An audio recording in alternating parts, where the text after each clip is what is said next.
Hello everybody and welcome to the Pretty Good Gaming Podcast episode number 2. It's not number 2 at all, 72. That was a great start. Hello a croeso I podcast rhif 72. My name is Gareth Evans and I'm joined by Mr. Henry Cooper. How are you doing, sir? I'm very warm, but the only reason I'm wearing a hat is to have a surprise reveal. I finally have shorter hair now. It's much better. Oh my goodness. I can breathe. I don't have to keep pushing it all out of my face. It can just stay out of the way. That's all this was for. Wow, you kept that under your heart, didn't you? Hey? Nice. So you don't have to wait till the end for a bad dad pun. You get one from the very beginning. You get them all the way through. That's what we're all about. Wow, that's good of you. I booked a hair appointment and I finally got through to the hairdressers after they opened. A hair appointment. It's not a haircut. A hair appointment. It's a hair appointment. You need an appointment when I go. You know what I mean? They're a high marketplace.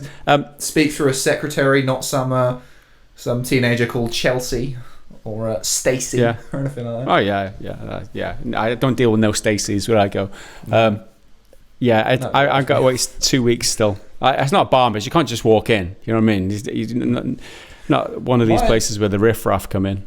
Mine, you can try and walk in, but you'll probably be waiting for like 2 hours because it's just one guy, small little rustic barbershop, but he always has queues out the door. So that when I went, I was like, this is the first time ever the store has only had one guy in it, and he's currently being trimmed and like worked on. So I was like, I can't waste this opportunity. Fuck whatever else I had planned for the day. I'm doing it now. I've got to take this chance. Go in right now. That's cool. So it's been a couple of weeks. We missed last week due to me being away. So apologies for those of you who were expecting the podcast. We'll make up for it today. I'm sure we will. So we've got a bunch of things to talk about today. But we literally haven't spoken in 2 weeks, Henry. How have you been? What have you been doing? What have you been playing? All I've been playing, pretty much, is Ghost of Tsushima. Because I think it's brilliant. It's so close to being my game of the year. But I don't think it's there yet. I don't think it's quite gonna take the title away from the from Doom Eternal, but it's just great. It's well. So the word masterpiece is an interesting one, and I don't think masterpiece necessarily means it's your favorite game ever or the best game ever, but something that is really good at what it's trying to do. And in that sense, Ghost of Tsushima absolutely is a masterpiece because it's really good at like it achieves what it tries to achieve and being like an open world samurai game, like a love letter to old school samurai cinema and all that sort of stuff. That's excellent. It's got a bunch of its own flaws, but it delivers on that promise, which I think is great. And we'll elaborate on that in a minute. Because I've got that's one of the topics for today. About. Yeah, absolutely. But that's all I've been doing. That's all my time has been devoted to playing that. So. Well, when I was away, right, there was an Xbox. We were staying in an Airbnb, and there was an Xbox there, and I was like, well, they've got a bunch of games, but they're old. I was like, I wonder if I could sign in using my Games Pass account. And I did. I signed in, and then at my fingertips, so conveniently, and this is the beauty of the Xbox Game Pass. I had this whole library of games available to me that I could just download and play at will. And during that week, it was one of the days that Carrion released. So I played a little bit of Carrion. Carrion. That game. I'd say like Carrion.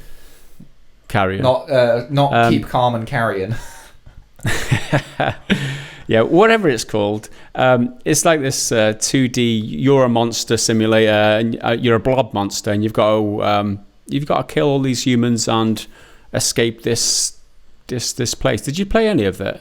I know you were excited about it because I've been looking forward to it for ages, and then it just sort of dropped. I think they announced the release date and then a week or so later it came out, which is a brilliant way to do it. But because all of my attention's been on Ghost of Tsushima, I've missed it. But it's exactly the kind of game I'm looking for right now. Just put it on my Switch, kick back on the sofa, and just chill. So I haven't got it yet, but it's probably the next thing I'm going to dive into. Yeah, it's reasonably good, and for a free game, well, if you consider it a free, having paid a subscription, it's a decent game for what it is. No real in depth on that because I've only played a couple of hours of it. Let's be honest. I was playing another one called Forager. Played that for a bit, and it got a bit grindy. And I was like, this is the kind of grind that I like, though. So I can see why people wouldn't like that. Another indie game. But yeah, it's another grindy type of thing. Reminds me a lot of kind of Minecraft type of approach, where there's just a world, there's loads of resources, you got to build stuff up, you got to unlock new areas and that. It's an open-ended game. Like indie open-ended games, sandbox type of games, the kind of game that I like. So I got into that a little bit, and the girls were playing Forza Horizon 4. So surprised that they got into that. We're driving these games. It's one of those games where you come up to a corner, if you miss it, you can just rewind, and so it was quite accessible. My 9-year-old and my 11-year-old daughters, having never played racing games in the past, really connected with it and played it quite a bit. So yeah, there you go. My daughters are petrol heads, apparently. Hadn't realised that. But other than that, I don't think I played much. But there's been a lot of things happening over the last couple of weeks, right? We haven't had a chance to discuss, which was the Microsoft Showcase event, which was cool. Yeah. A lot of things said about that. I do want to talk a little bit about a couple of those games, but we'll do that later on. Yeah, I'll do that in between your segments because you've got a couple of lengthy segments here. I can assume. But so we're going to be talking about. If we're not careful, this podcast is going to run really long because we've got a bunch of questions to get through as well. So we're going to have to. We'll keep that in mind. We'll keep that in mind. So yeah, we are going to be discussing some Ubisoft stuff, which I haven't been keeping up with. So hopefully you can fill me in on what's going on with these Ubisoft allegations. Then obviously you're going to be talking about Ghost of Tsushima. Mm-hmm. And then I'll just run through these and then we'll get started. Discord questions after that, and then Triggered Fanboy of the Week is the next segment. Reading some other YouTube comments over the last 2 weeks.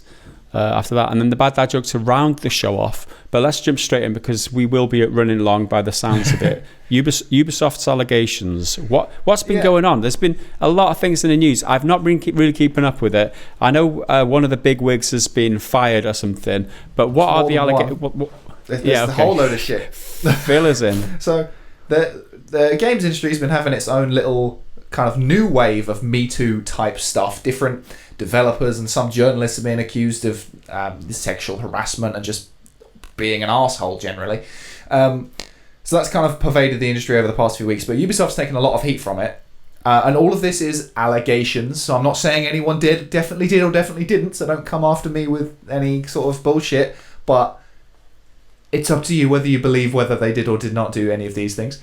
But supposedly, a bunch of people, especially at the Ubisoft HR department, the Human Resources department, have been called into question for stuff about sexual assault, sexual harassment, sexism, homophobia, and just generally being fucking awful people. And HR have supposedly just kind of like let it slide, and all the big wigs at Ubisoft are involved, and it's a big alleged conspiracy. Again, it's all alleged. I'm not saying anything definitive here. So a lot of this came from Jason Schreier, who's really good at these sort of big industry blow open exposés. He's done it over at Bloomberg, but just be warned, there is a paywall at Bloomberg. I think it's only a recent thing that they've started, but maybe I'm wrong there. But so you may or may not be able to follow the link. I think you get like 3 free articles, and then it hits you with a subscribe now for $5.99. 30 days of access, yeah. So just be aware of that.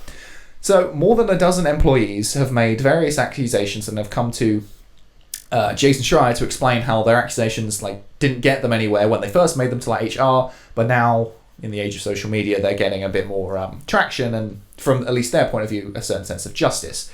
So these range from openly sexist comments to outright full-on hands-on assault stuff. So something that's kind of a bit more mild, still not great, but more livable, and then something that's truly horrific as well, some really bad stuff. Many described the atmosphere at the Ubisoft HQ in Paris as a frat house, and just guys walking around openly just being horrific to people, and a lot of people don't like that, which, no one wants to work in that sort of environment, so that's not exactly a good start, but that's some of the more minor stuff. Part of the problem is that HR has been completely dismissing it all and brushing it under the carpet, and I think a couple of the HR people are actually married to some of the executives, so there's a bit of conflict of interest type shit there. But ultimately, CEO, whose name I always mispronounce in videos and it takes me ages, multiple takes to get it right, Yves Guillemot, the guy. So I just call him Eager Mo, as in like Eager Mo. the guy Mo from Simpsons. He's eager to make some Ubisoft games. He's Eager Mo. Okay, well, that chap, he's promised changes after all this. He's come out and he's done a few different statements to a few different people. I'm not going to read it all out because there are loads of different things. So there's questions about, does that confirm that this is all true, or is he just trying to cover his own arse? I think it's probably both. I think the amount of people who have come forward about this sort of stuff, I'm generally like, okay, well, something in this sea of bullshit, something, at least one item of it will be true, but Igamo is clearly just trying to cover his own back and is cutting ties with everyone. And the thing is, he's either complicit in all of it, which is the more sinister side, and he's been aware of it and he's been deliberately ignoring it all, assuming it's true, again, it's alleged, or he's just a fucking idiot and didn't see it. So you're either, just as bad as them for letting it happen, or you're so stupid you didn't know it was happening with your own inner circle of executives, because a lot of these are the key creative voices of Ubisoft, so they're really, really important people. And one guy in particular who I'll get onto, because there's been a new one with him come out this week, because we were supposed to cover this last week, but it didn't, because we took a break and I was a genius and completely forgot that we were doing that, so I had a whole page of notes that completely were wasted at the time. So where is it? I've got a quote here from someone. Who is it? No, wait, this is one of Igamo's quotes. If I can get his fucking name right. There you go. You did it. Managed. Ubisoft has fallen short in its obligation to guarantee safe and inclusive workplace environment for its employees. This is unacceptable, as toxic behaviours are in direct contrast to the values on which I have never compromised and never will, even though that's clearly what you fucking did. I am committed to implementing profound changes across the company to improve and strengthen our workplace culture. Now, that's corporate spiel, it's just words, but he has actually gone on and, placed on disciplinary leave, or people have resigned. So whether you want to say that they are fired is just a semantics game, because they are no longer at Ubisoft as a result of all the shit's going on. Serge Hascoët, well, I don't know how you pronounce his name either, but because there's an accent on the O, but no. Chief Creative Officer, we'll come back to him. He's really important. Maxime, and I assume this is pronounced Belland, not Bellend. Let's say Maxime Belland. Yeah, Maxime Belland. He's the Ubisoft Toronto VP of Editorial and Creative Services. Tommy Francois, who, that sounds like an action character who's from the 80s, like a G.I. Joe type guy. But where his whole character is that he's French. I'm Tommy Francois. And he has a beret and a stupid stereotypical killing style. Anyway, he's involved. Paris HQ VP of Editorial. Then is Yanis Malat, who's Managing Director of Canadian Studios, and Cecil Cornett, who is the Global Head of HR. Those are some of the big people. There's a few other mid-level people and other unnamed people who have been sacked or placed on disciplinary leave or have resigned as a result of all of this shit. Now, this guy, Serge Hascoët. Oh, sorry, what were you going to say? Yeah, just a comment on that, really. That's just a lot of senior people there. Global head of PR. Mm-hmm. You're talking Managing Director of Canadian Studios. That's huge. Paris the HQ Toronto studio is a particularly bad one. Yeah, the Toronto. Yeah, I mean, these are they're not just like the shop floor people here. These are like, the heads of a lot of departments globally. Yeah. So that's very, very, very bad. Let's call it very bad. Yeah, it's what's the industry word for this one? Not good optics. It's not good optics. It's not good optics at all, that one, Henry. Yeah. Bullshit corporate. We're talking like corporates now, aren't we? That's not good optics at all, that. No, all right, we're going to avoid that, and we'll get back to calling people bellends. So, a primary bellend among all this is this Serge Hascoët chap. Now, he's had some pretty bad accusations and stuff about him specifically. Like, he's been named and shamed, and then there's a bunch of other not even sexual misconduct stuff, just him just being a prick. So among sexual misconduct, he's been accused, it says that he would bang his head on the table during meetings when he was bored. Now, just a reminder, this is the Chief Creative Officer at Ubisoft. So this guy is in large part, in most part, to blame for Ubification and Watch Dogs being the same as Far Cry, being the same as Assassin's Creed. They're all the same games. It's all because of him. And this guy would bang his head on the table, allegedly, would bang his head on the table if he was bored during a meeting. Wow. And I mean, I was always told that these big business execs, they've got a really hard job. That, you know, it's a very high stress environment, and that's why they get paid so much. But this guy can just bang his head on the table when he gets bored. I mean, that's enough you need to know about his character, assuming this is true, of course. Then there's another one. He held business lunches in strip clubs, which, I mean, that's certainly pretty unprofessional at the base level, and it's just fucking weird. Who's gonna want it? Right, so we're gonna talk. Well, I've got this new idea for a game. It's gonna be really good. It's Ubisofty. We can put microtransactions in. It's gonna make us a load of money. And then there's just a pair of tits just walking past while you're trying to have this pitch. Like, how can you do anything like that? Then, so apparently as well, he during an office meeting with a female colleague who was making a pitch, when she left the room, he then played a French song which had lyrics describing a sexually explicit act to the person in the song, but this person shared the name with whoever was presenting, so it's like, I'm going to do this to this person, which is just, I mean, that's pretty fucking weird, assuming it's true. And also he pressured colleagues into drinking excessively, made sexually explicit comments, and gave people weed cakes, like pot brownies and stuff, without telling them what was in them. So he's I mean, I'm all for a good pot brownie, don't get me wrong, but you got to tell people, man. You can't just give it to them. Yeah, this type of behaviour, I mean, you can imagine that some people, you know, there are some people who would, as if this person is your boss, who would absolutely love this person as a boss. You know, going to a strip club to have a meeting, having the frat boy types. Exactly. Not justifying that at all. That's not a justification. That's just you know, this is how maybe some of it's been left to linger for so long, and being able to, you know, for it to be validated and be allowed to continue, because some people enjoy that culture, and that would be ideal for them. Whereas it's completely not professional, and lacing cakes with weed without them knowing, that's pretty bad. Pressuring colleagues into drinking excessively. I mean, it's the Wolf of Wall Street kind of mentality, isn't it? Exactly. I feel like they've built themselves to a point where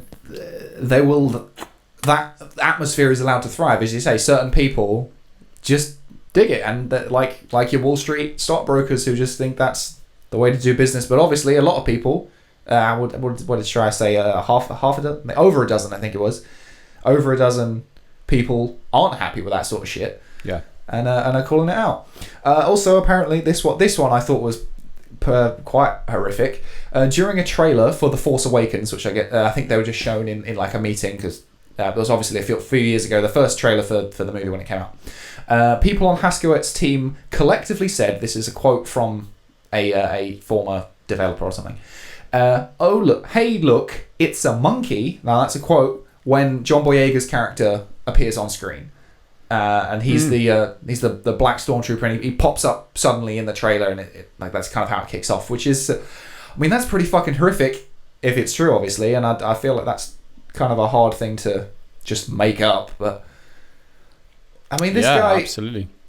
He's really something. But I'm going to swing back to him because I got a couple more different things from a few other people, which is this Maxime Bellend guy. Fucking Bellend. I'm such a child. I just think it's just say in a French accent. I'm sure it's right. Like Maxime Bellend. He's accused of choking a woman at a party, among like various other things. And there's a huge article on Kotaku dedicated to that thing. There's one guy, Andrew Gablingi, I think that's how you pronounce it. He's one of the Watch Dogs guys. I think he was the creative lead at Watch Dogs. He's got a bunch of shit around him. Now there is one person out of all this who I think shouldn't necessarily be tarred with the same brush as everybody else, because it seems much more like personal, and that's Ashraf Ismail, who is was the lead director, creative lead person on Assassin's Creed Ragnarok, the new one that's coming out. So he's recently resigned from that position after a bunch of stuff happened with him, but all of his stuff doesn't really seem like that much of a big deal, at least from my understanding of it. So he had like a bunch of affairs with people, and that's like destroyed his marriage and his relationship with his wife and stuff.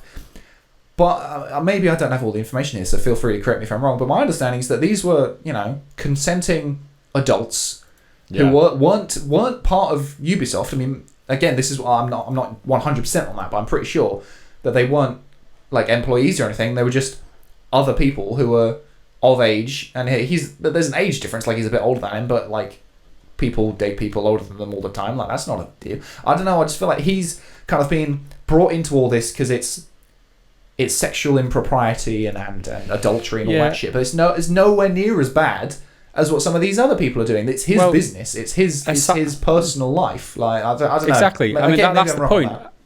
I think aside from like which is the worst in a scale of like gravity, that's worse because it hurts people worse than this one. This is a personal matter. It's not a professional matter. This is separate from the Ubisoft thing. This is a him and his wife personal thing. It's a corporate kind of bad behavior type of thing. It's not. It's nobody's business other than his and his wife's, really. And I don't really think.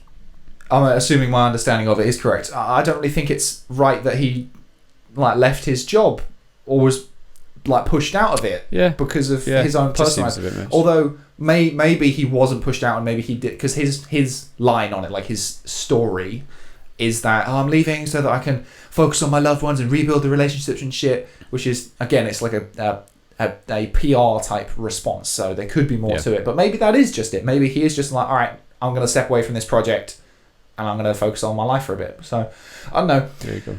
That's one thing. And then the thing I quickly picked up on, I don't really have anything much to say on it, but a French union called Solidaires Informatique is launching a lawsuit against Ubisoft as a company as a whole to take them to account for all of these various allegations, which is well, I think that's the way to do it, because a lot of this Me Too stuff, it comes down to, well, is there evidence and do you have proof and can it be challenged legally through the legal systems? And a lot of the time the legal systems fail, but you have to do it that way. You can't just tear people down, and that's where cancel culture gets out of control and all that sort of bullshit. But if they're doing it properly and they've got a case, then fucking sort it out. But now, so the recent one that's just come out is, again, it's about Mr. Serge Hascoët, which is again brought about by Jason Schreier, and I couldn't read this article because it was paywalled, but he shared a series of tweets kind of highlighting the key points, so I've got it from that.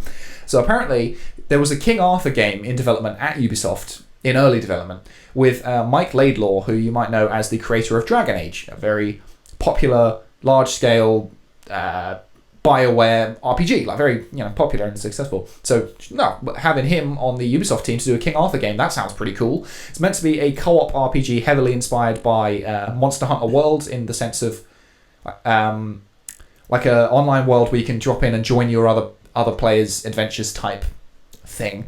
And apparently that was scrapped because Hascoët didn't like the setting, and that's it. Like, that game, which sounds really interesting as something different from the rest of Ubisoft's output, it's the most clear recent example of this one guy who has total creative control.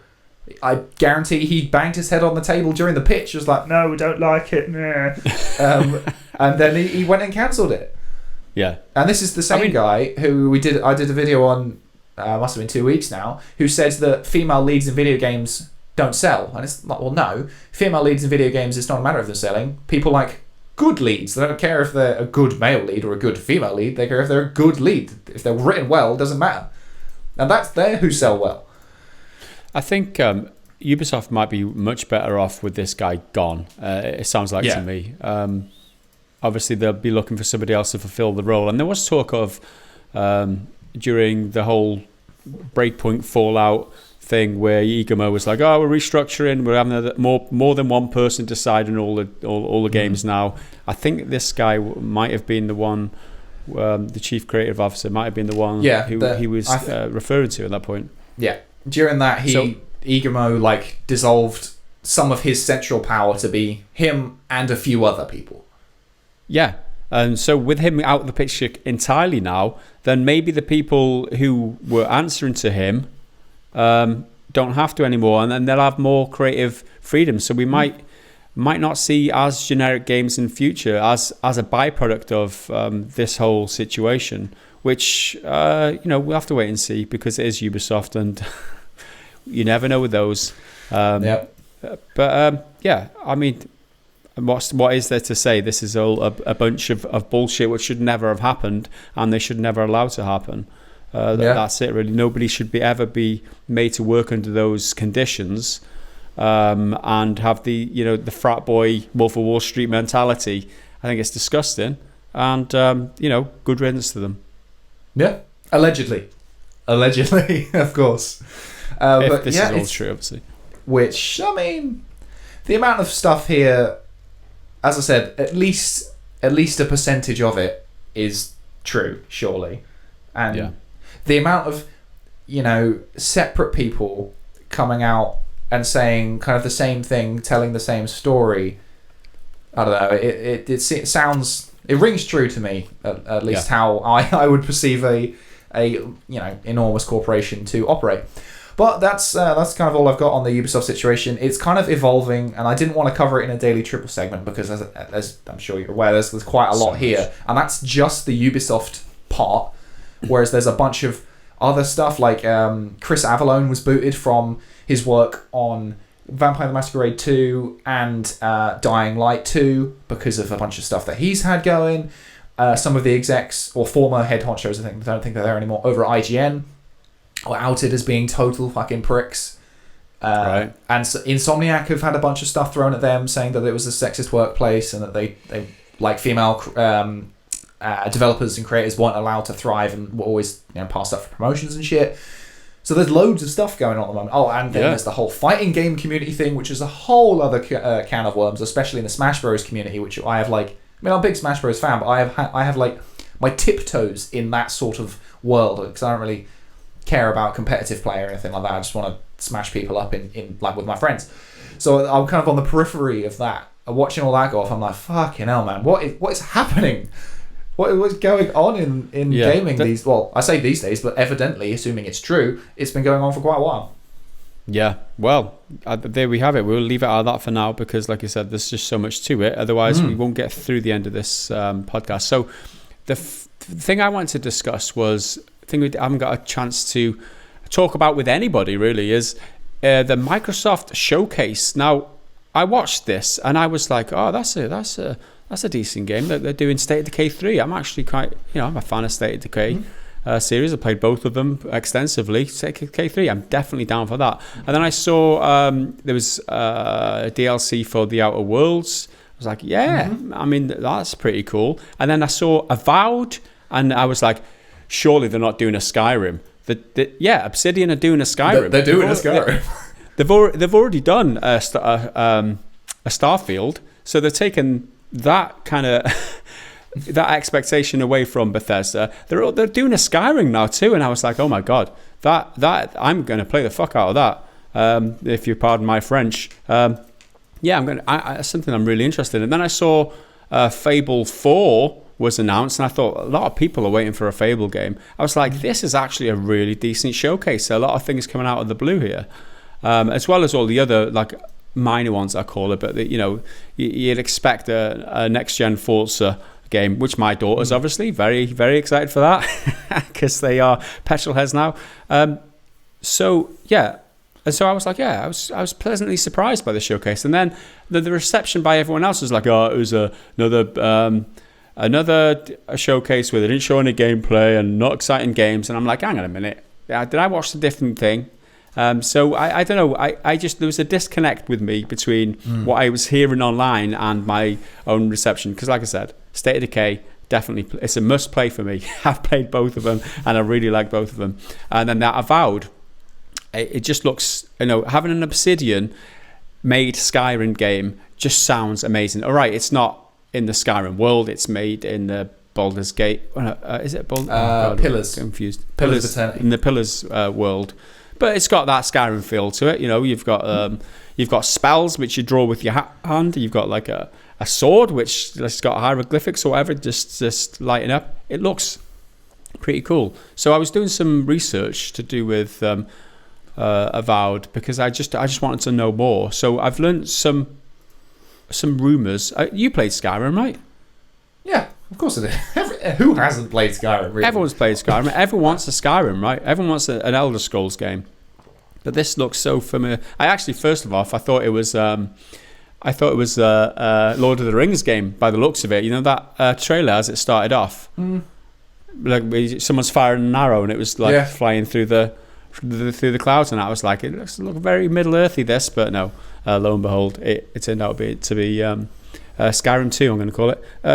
So, with these rumors, let me see if I can find the page. Yeah, this guy called Sponger posted on Reset Era, and he's been backed up by a person who's, he's got credentials essentially. He's been this information has some sort of respect in the community.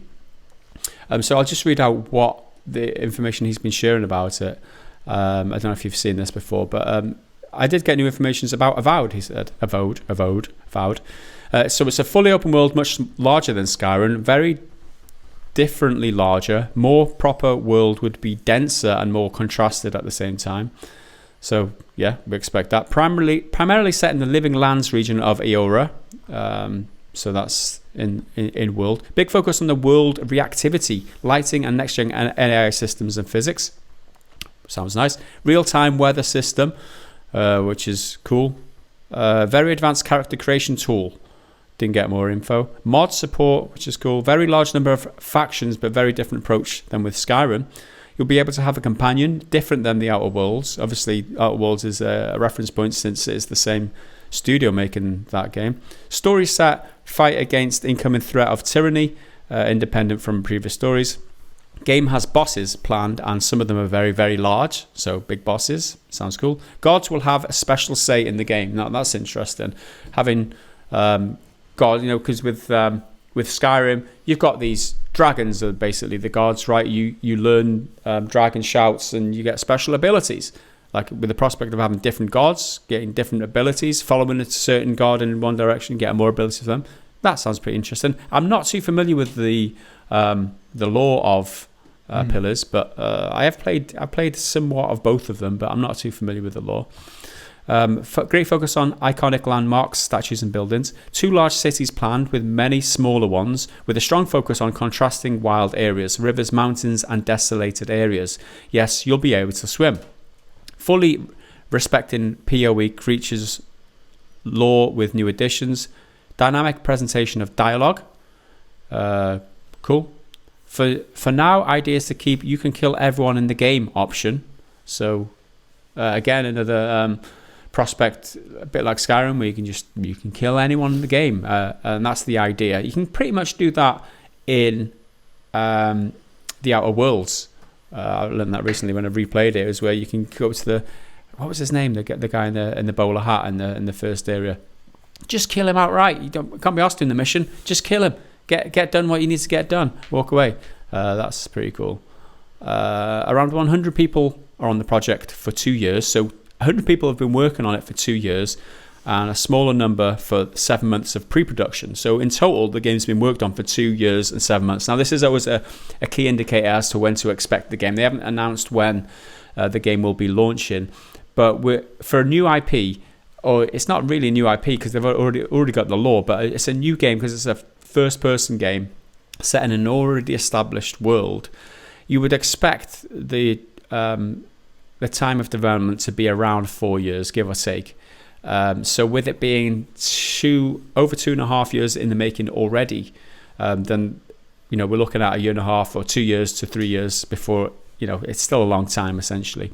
So it's already in full production, and the team was still going to grow. And it says here the target date, according to this rumor, late 2022 or early 2023. You can expect that. If that is accurate, it's probably going to be pushed back even further than that. So you're talking 2 to 3 years before it's even thought about come out. So my excitement obviously is on hold until I see more of it. Will it get out before Starfield?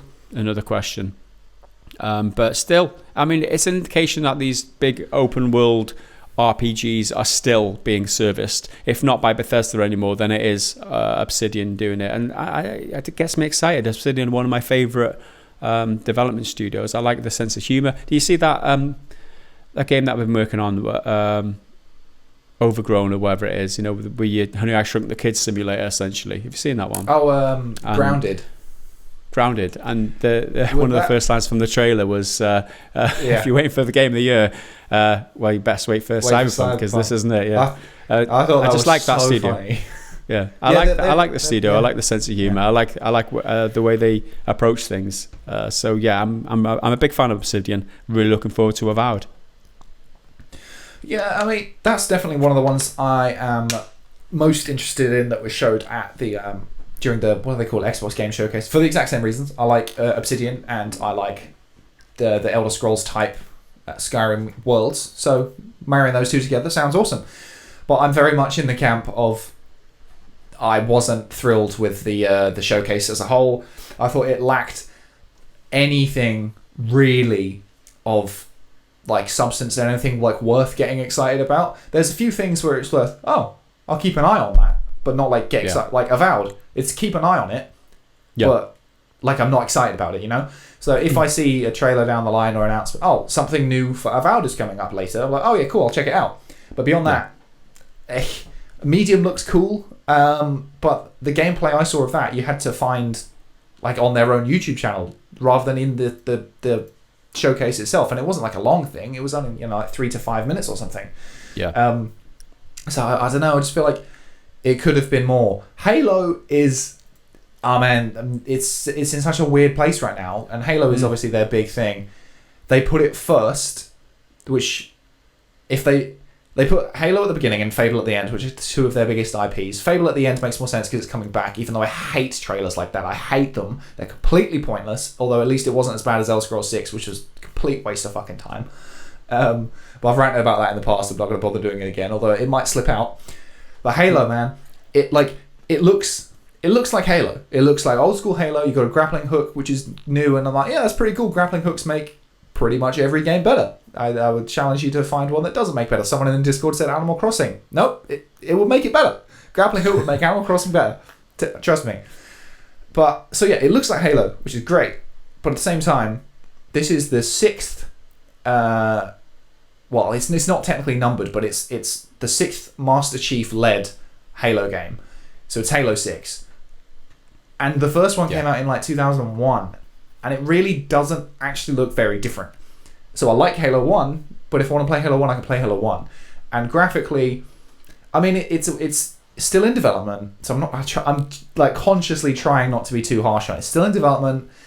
It was a demo. We don't know what level the build was, but some of the graphics on it, you're just like, what? This is one of your Xbox Series X like tent poles. You know that's meant to be. We're running into Xbox Series X, brand new generation of console. We think it's the best console ever. It's the most powerful console ever made. It looks like a fridge. It's gonna be fucking rock and roll. Like, and then you're leading it with this game, which I don't know. It should look better than it is. It should look better than it does. I agree. Looking at some of the screenshots I saw on Twitter, it should look better. It's not always about how it looks, though. I mean, gameplay is a key. But you've got a good point with the next gen thing. It should be a better showcase for what's the potential of the new hardware. And the thing is, the game, yes, it is still in development, but it's coming out this year, at the end of the year, in a few months' time. And they have shown it before. They showed, well, not gameplay before, but they had previously announced it. So I don't know. I feel like if this was maybe the first announcement, or like Halo Infinite, and now here's the gameplay. Whoa, that's exciting. And then you could be like, okay, yeah, there's still some work to be done. But they set the bar. They got everyone hyped, and I don't really think they've delivered on it.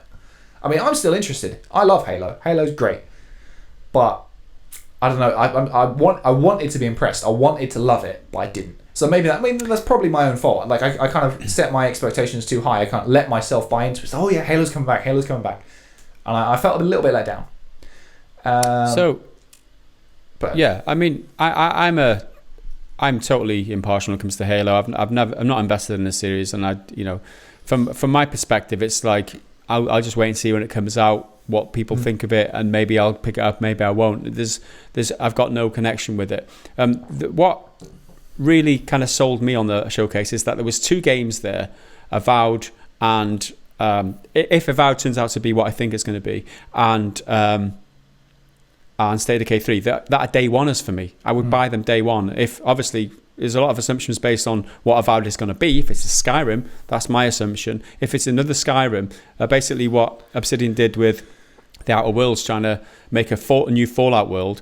If that's what they've done with this Avowed and tried to make it a new Skyrim, then it's a day oneer for me. And also, so is State of Decay 3. So when you see a showcase and you're like, really it's very rarely or very seldom do I see a game and think I'm going to buy that day one. And there was 2 instances there where like, yeah, I'm definitely excited about this. So I think that's the difference between me and you in terms of one thing I did really like about it was that there was a lot of stuff. There was a lot of games, and a lot of them I think most of them I'd never heard of before. And now, as I say, like Avowed, it's a keep an eye on it type games. There's a lot of games there. I'm like, okay, maybe that's worth a look in the future, but nothing to get excited about like right now.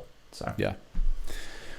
So that was my thoughts on Avowed. There's a little thing about Fable 4, right? There's talk about it being an MMO, but I don't know where you got that information from. I don't know. I couldn't find it. I haven't done a lot of research, I'll be honest. But if that's the case... It's a tweet from a French journalist who like claims to have insider sources and has been right about other stuff. I mean, I can't verify it myself, but...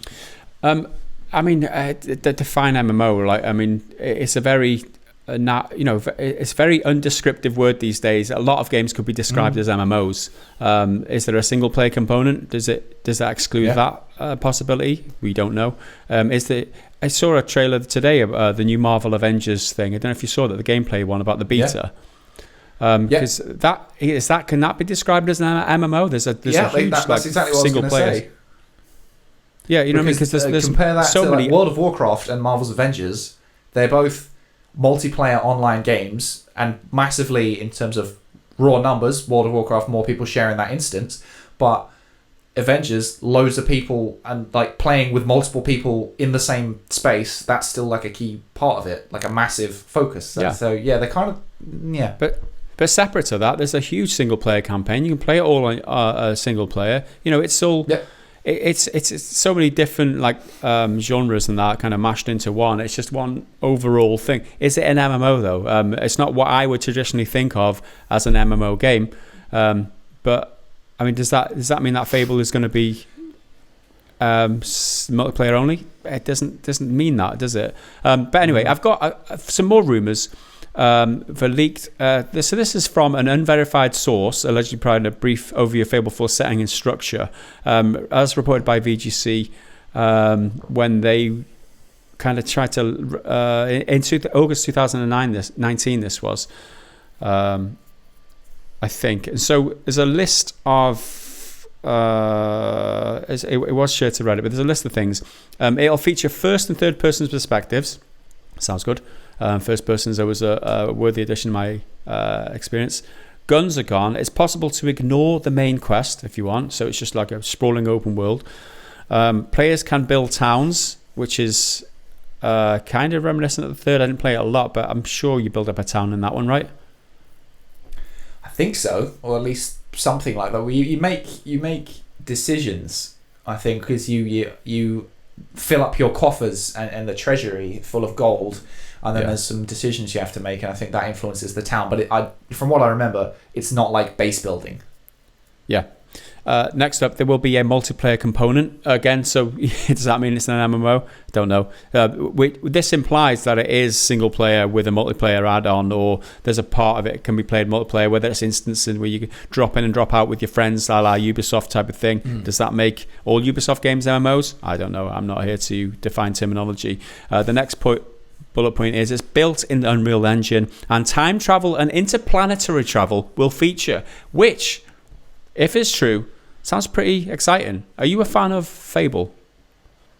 I really, really enjoyed Fable 2, and I also quite enjoyed Fable 3. A lot of people really don't like it, but I liked it. I had fun with it. So I when it comes to, if it's a World of Warcraft style MMO, huge open space with like a bunch of different people interacting with each other, that's not really that's not really my vibe. I just don't really gel with MMOs that much. Yeah. But if it's more like the drop in, drop out thing, a la a Ubisoft, like a division where you're in a space and you can call your mates in and they can like, appear in your world. That could be really cool, especially if they integrated it well. When developers say you can just ignore the main quest, I don't, that it kind of hits me weird, because I'm like, why are you bragging? Sure, it's I don't know, maybe the wording on it is a bit odd, but like, surely you want people to be driven down the main quest. I think what they're trying to say is more like, you don't have to. There's a bunch of other fun stuff you can do instead, but they don't say that. They're like, you can just not do it, and there's nothing else you can do instead. It's like a bit sandboxy. A bit sandboxy, right? I think that's what they mean by that. And I always think of games like No Man's Sky. You can ignore the main quest. That's pretty much my 100% of my time with No Man's Sky is ignoring the main quest. Because just get to the center of the galaxy and then you're done. That's maybe one thing I did really like about the look of Halo Infinite, because the world is much more open, and you've got a handful of objectives in a given space, and then you can kind of just do them in any order. So I think in the gameplay there was like, destroy this artillery gun, and then there's another one over here, and there's another one over there, but there's a bunch of other crap in between that you can go do. So great, I'm well up for that. Using open areas, but not like a full cluttered open world, that's great. Saying no guns in Fable is kind of a bold choice, because Fable's always had guns and like swords and melee weapons. So that's I wonder what they're going to do instead.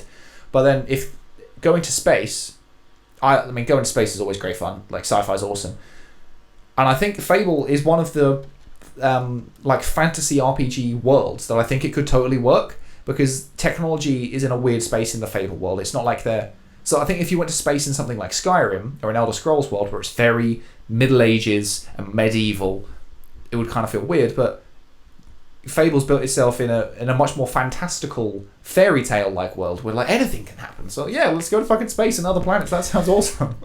I mean, the possibilities are endless now, because I mean, Peter Molyneux, who was famed for coming up with Fable and developing the first 3 games, being the lead designer, he's no longer working on Fable, so it'll be a new studio.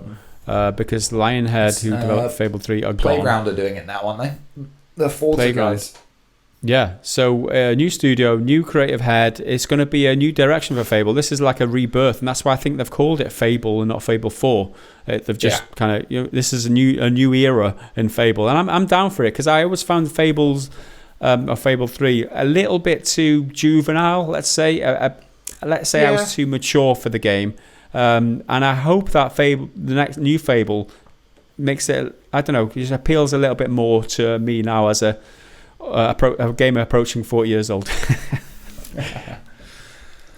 I mean, I think Fable, it's kind of like a Disney level of childishness, because it's very kid friendly. Like I said, it's like a fairy tale, but what Disney's really good at is putting the stuff in there for adults and grown-ups as well. So I mean, I'm open to them changing up the formula, but I'm fine if they keep it like whimsical and silly. I'm fine with that. Yeah. Which is the implication based on the trailer, right, with the little fairy getting eaten by the toad. Yeah, I did enjoy that. Like, I think I don't like the trailer, but that did make me laugh when she's all like flying around looking pretty and elegant, and then just gets swabbed up by this toad. But if we're done on the Xboxy stuff, I'll talk you off about Ghost of Tsushima for a little bit. I was going to say, on a slightly like contrasting note to the whimsical and fairy tale, is like the Ghost of Tsushima, which isn't any of those things. No, like I've been talking to some of my mates who have been unsure about it. They play a few games, but they're not like on every single release. Like, they really like games like Red Dead, and for it being like a really authentic like cowboy almost simulator in a way. So they're looking at Ghost of Tsushima in a similar way. One of my friends asked me, is it gory? And it's not just like, oh, it's gory, it's brutal, there's like limbs flying and everything, there's decapitations left, right and centre, because it's not really. There's a lot of blood. I think they use their gore in a much more stylised way, and that's how everything is done in Ghost of Tsushima. Everything is style, and the expression style over substance is often thrown around. But I think with Ghost of Tsushima, the style is the substance, because the style is kind of like part of the point, if that makes sense. Because the creative director, or I think they've got a creative director and a game director, and I think the creative director is the art director. So they're the same person. So the art style and creative vision of the game are like connected. They're like intrinsically linked. So it's not like hyper gory, but there's a lot of blood. You can cut people's arms off every now and then. But that just sort of happens. It's not something you can really control. You can't like hack people to bits when they're on the floor. And if that's a deal breaker for you, I'm sorry to let you down. One thing my mate asked me is like, can you decapitate people? And I was like, no, I've not done that so far. And then it happened on like a specific story beat. This isn't like a spoiler. It's just like a cool moment. Like you decapitated someone, because samurai, they do it, but not in like one-on-one combat, because I mean it's more I'll kill you, put my sword away, well, we're done, that's it. But decapitations were a thing. It's more of like an execution tactic method. That's more of the word. So I was like, okay, well, yeah, that's a good point. I haven't decapitated anyone, and then I did, and I was like, this is it, this is great. That from that moment on, I took it from liking Ghost of Tsushima to loving it, because I was like, this completes everything, because it gave you a new ability at the same time, and I was this is what I needed as an extra little thing to tie it all together. The gameplay itself, I think, is incredible. It's what Jedi Fallen Order wants to be, I think, because Jedi Fallen Order, I think it tries really hard to be like a Souls-like thing with its, well, they call it thoughtful combat, but I don't think it lands anywhere near as well as Ghost of Tsushima does, because your katana actually feels dangerous and enemy weapons actually feel dangerous. Like it's not like crazily brutal, but you can quite quickly, if you let yourself get hit like 3 times, you're probably going to die, especially at the beginning where your health was tiny. But so will they. If you hit them a couple times, that's it, game over. Just break through their guard, and then it's it. You can kill them in one hit if it's a certain enemy or use a certain move. It's brilliant.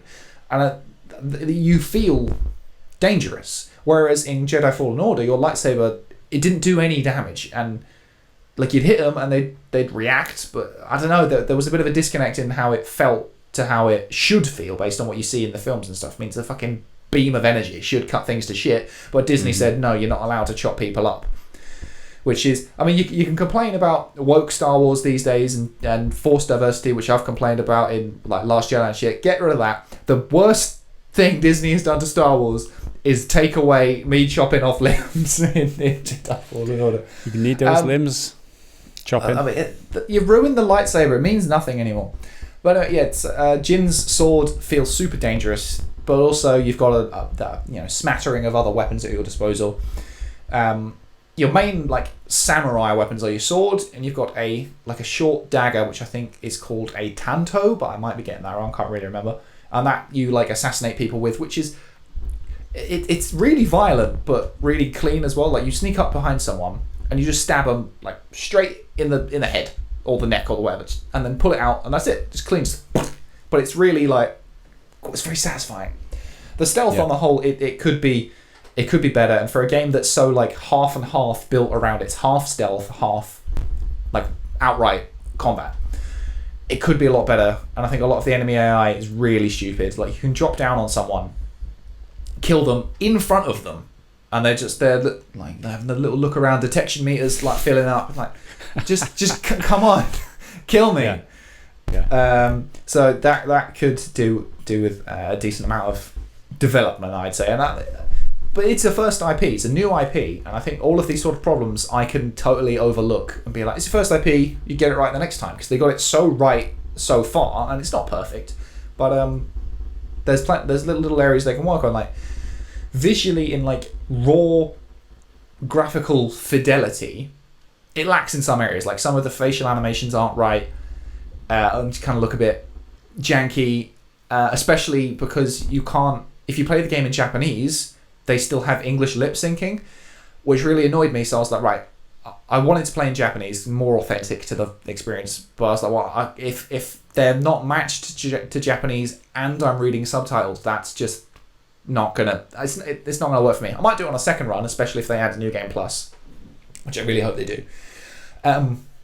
So in that respect, it could look a lot prettier. But then, on the stylish side of things, everything's blowing in the wind. There's all that leaves going everywhere. Everything reacts to what's going on. Like when you you cut through, you stab someone, and blood comes out not just everywhere, but in like a specific direction, like an arc that's covering the sky. And then when you pull them out, you've killed everyone. You're standing there with your sword, and then you can just flick it, and he'll put it back in his sheath, and there'll be a little blood spatter on the floor from where he flicked it, or like he'll dry it along his sleeve and then put it back. It's just all of that stuff oozes samurai style, which is really, really cool. But then thinking about it more deeply in terms of like the narrative and stuff, it's actually a really good example of a game telling its story through gameplay, because you start off as a traditional samurai with the full armor. Then everything goes a bit wrong, and you're like, right, well, the only way to beat the Mongols is to play them at their own game, use dirty tactics, and distance myself from the samurai way, because that's not going to cut it. If I do that, we're all going to die. So I think what they do is they slowly, throughout the game, they give you new abilities through certain story beats. Like you go do a mission with one guy, you get a new bow, which is like better, longer range, better arrows, that sort of stuff. But then other ones you just unlock through regular progression. You do missions, you unlock experience, then you get a little skill point, you stick that in a thing.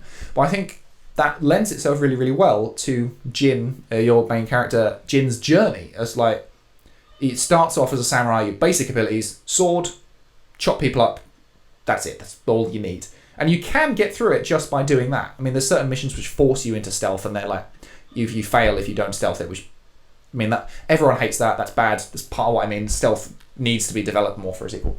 Yeah. But as you play, as he grows as a person in terms of like growing towards being the ghost and doing the ninja stuff and being like in the shadows, so do you as a player, because they give you more of these abilities. And I think other games have done a similar thing, but I think it's done really, really well paced out, because if you follow the critical path, it's not actually that long, because there's side missions which are just like nothing encounters, like random people, oh, can you help me fight off the Mongols, they destroyed my horse and cart, go kill them for me. Cool.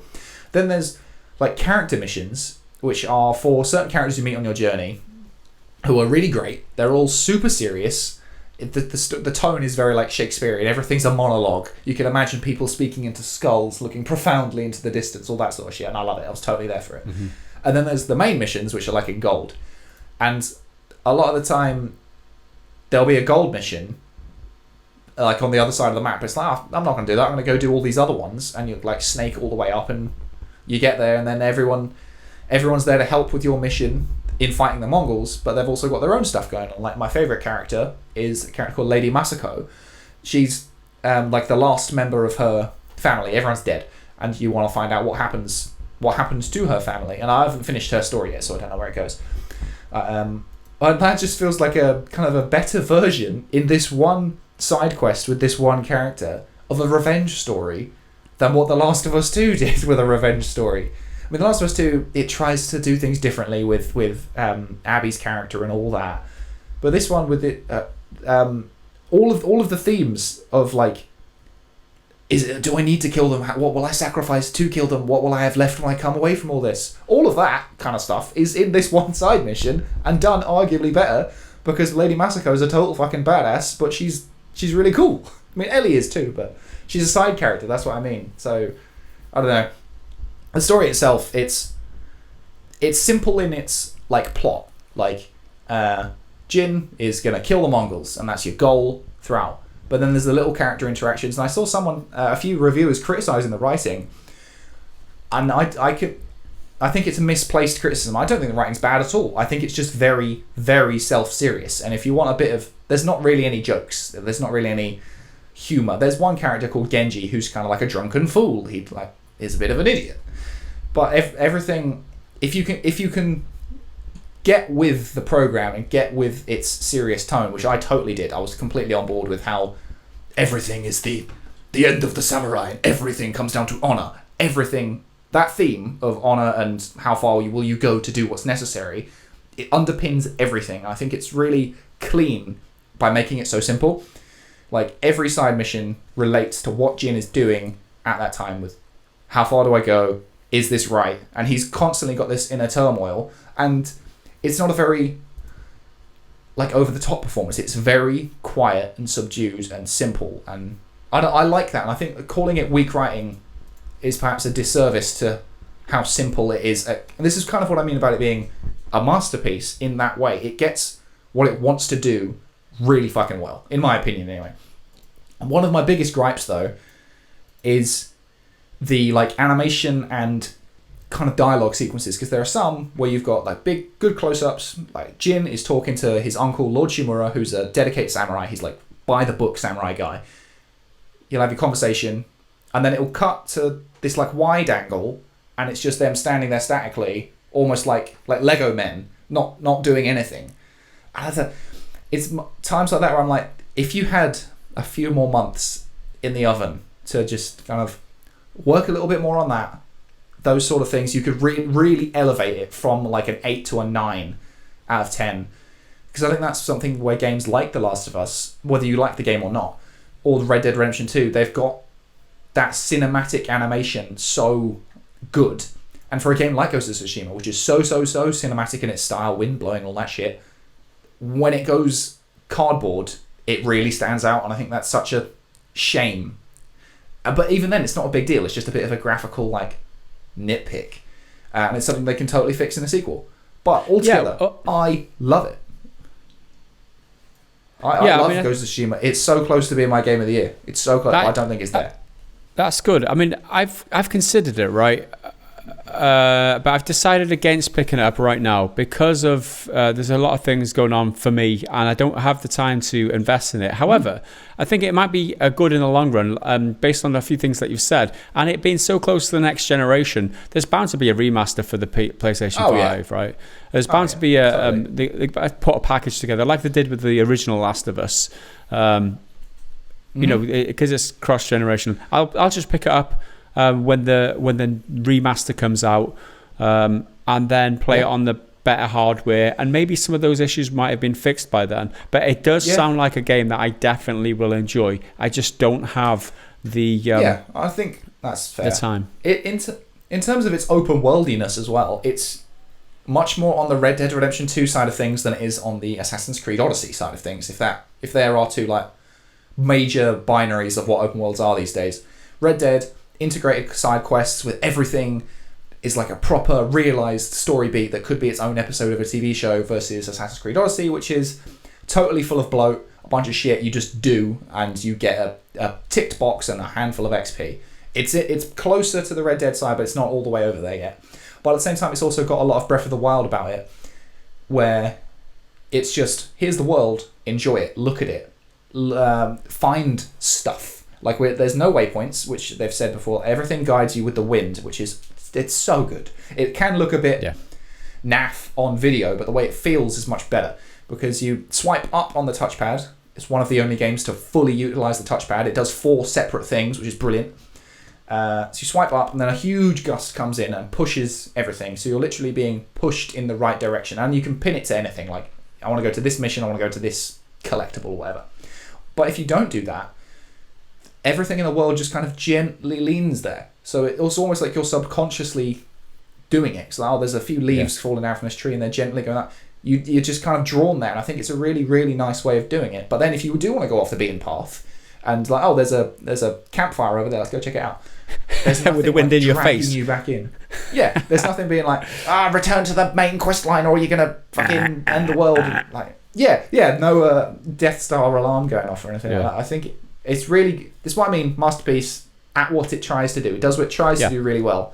Other things it could have done better, but it's really, really good. Well, excellent. I'm glad you enjoyed it, and thanks for that rundown. It's definitely piqued my interest. It's one of those that I definitely want to play at some point. It's going to have to go on my to-play list, but I just don't have the time for it right now. I'll just wait. And like I said, I want to save I said this in the previous podcast, but I save my open world fatigue bar for Cyberpunk, because I do want to get through that, because that's going to be a huge game, and I know I'm going to like that. So they have it. There's Henry's impressions of Ghost of Tsushima. Have you completed it yet? You've finished it? Yeah, I've completed the story. I loved the ending. I won't elaborate any more than that, because spoilers, and then kind of other spoilers. But yeah, I've got a few like side mission cleanup, which is I'm really, really enjoying. So awesome.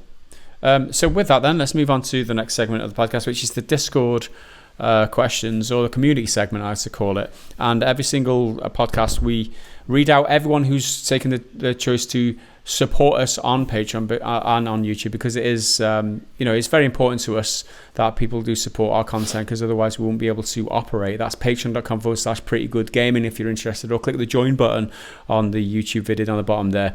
Like I said, every single dollar helps us, because if everyone who enjoyed our content donated $1, then we wouldn't have to ask anymore, because, lo and behold, YouTube doesn't pay us enough to pay the bills. So that's why we rely on you guys. So again, bottom of our hearts, we really appreciate everyone who does take the choice to support us. And with that said, over this last couple of weeks, we've had 3 new signups.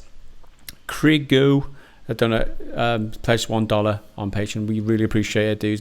Tommy T333 pledged $2. Again, thank you very much. Every single dollar helps. Carlton Parker as well is another $1 subscriber. So we really appreciate everybody.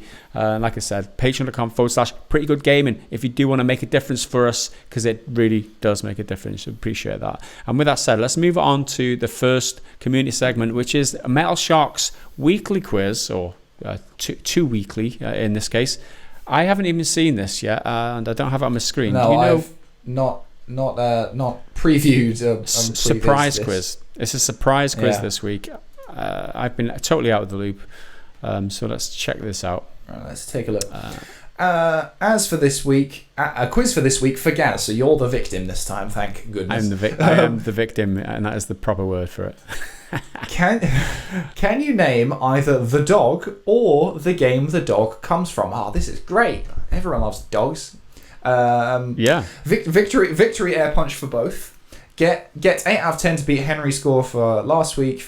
Last week, giving him the next one. Draw or lose another head-to-head. Okay, so dogs. Name the dog or the game the dog comes from. Okay. First one.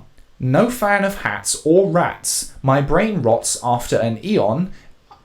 Am cybernetic and a companion. No fan of hats or rats. My brain rots after an eon. Am cybernetic and a companion. That companion rhyme is a real stretch. The only cybernetic dog I can think of is the one in New Vegas. I can't remember his name, but there's a cybernetic dog in New Vegas, and that's the only one that springs to my head. And he's a pretty decent You are absolutely right. Fallout New Vegas, his name is Rex. Rex from Fallout New Vegas. Good Rex. job. I had no fucking idea. He's a good boy, is Rex. Good boy. With an orange hat, I hold the mic. Paper Mario and I are quite alike. Ooh, orange hat. Dog with an orange hat. With an orange hat, I hold the mic. Paper Mario and I are quite alike. I cannot, for the life of me, fathom a dog wearing an orange hat. Sounds like a cartoon to me. I think I know. I'm going to pass this one. I don't know. All right. I've not played it, but is it? What's his name? Parappa the Rapper. Because he's a dog, isn't he? And I think he wears a hat and he holds the mic because he's a rapper, right? That's my guess. And I got it. It's Parappa the Rapper. Well done. I have no idea what Parappa the Rapper is. I just know it's a thing. Okay, so you're 1 out of 2. With owner dead, you find my shack. Adopt a kid and I'll have your back. With owner dead, you'll find my shack. Adopt a kid and I'll have your back. Oh, I don't know this one either. This is hard. This is hard. I was adopting a kid. I mean, I'm thinking Walking Dead, but there's no dog in that. Because you adopt Clementine, right? Mm-hmm. Kind of. Yeah. I don't know. I don't know that one. I'm not even going to guess. I know it's not Walking Dead, so I'm not going to guess that. No. It's Miko from Skyrim. Right. Miko from Skyrim. Nope. That doesn't ring any bells. The problem with Skyrim, it's such a big game. Miko. Yeah, exactly. There's having so sung its praises earlier, I don't remember it. Okay, that is 1 out of 2. Miss a shot, I'll laugh at you. Become a full-fledged character on Wii U. Became a full-fledged character on Wii U. I think I know what this is. Shot. I'll laugh at you. So the laughing dog, if you miss a shot, is the one from Duck Hunt. Duck Hunt That dog. answer? Duck Hunt dog. Duck Hunt dog from Duck Hunt. He became a full-fledged character on Wii U. I think is that about Smash Bros? Because he's a playable character in Smash Bros from the Wii U. Is that his actual name, Duck Hunt dog? I guess he's just called Duck Hunt dog. So yeah, Duck Hunt dog for the win. That's what he's. Well, in Smash Bros, he's got the duck as well. So it's the dog and the duck. So it's Duck Hunt. Yeah. Duck Hunt Duo, I think he is. Fucking weird Nintendo characters, man. Okay, that's what 2 out of 4. 2 out of 4. 2 out of 4. Eat peyote to become me. Live mostly with thee. Clinton family. I think that's peyote. I might be pronouncing that wrong, but yeah, I mean it follows the rhyme. Peyote. Eat peyote. Yeah. Eat peyote to become me. Live mostly with thee. Clinton family. My memory's so bad. That's the problem. I'm blanking on this one. I'm gonna have to pass. Yeah, I have no idea on this one. Chop from Grand Theft Auto 5. Oh. Yeah, alright. Dear me. I wouldn't have guessed that, but I at least know that dog and the game. Right, so that's 2 out of 5. It is not looking good. No, it's not at all. A shape-shifting Daedra. A shape-shifting Daedra, most often canine, and in 6 games and counting, me talking is just fine. A shape-shifting Daedra, most often canine, and in 6 games and counting, me talking is just fine. I mean, if only I pay more attention to dogs, I might be better at this. I'm blanking again. I'm not going to waste anybody's time. I pass. That is Barbas from the Elder Scrolls series. Again, I'm not familiar with Barbas the dog from Elder Scrolls. All right, that's 2 out of 6. Oh, this is a rough run. To be fair, this is a very hard quiz. This is a very hard quiz. Am a dog, a Royal Guard mini-boss, spurring many memes, quite often dross. I think I know this one, but I might be wrong. I'm a guard dog, a Royal Guard mini-boss, spurring many memes, quite often dross. Pass. Sorry.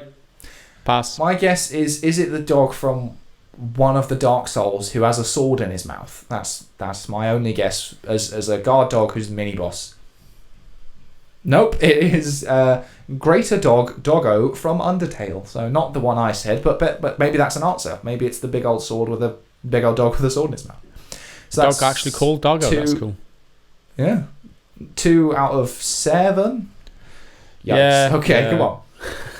We can get this up to 50%. Let's redeem ourselves here.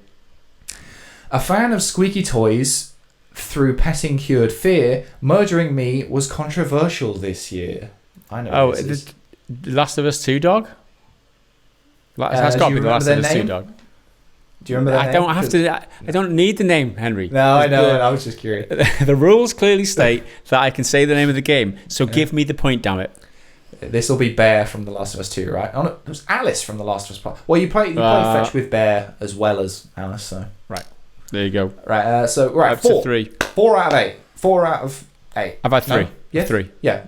3 from 8. We can get 4.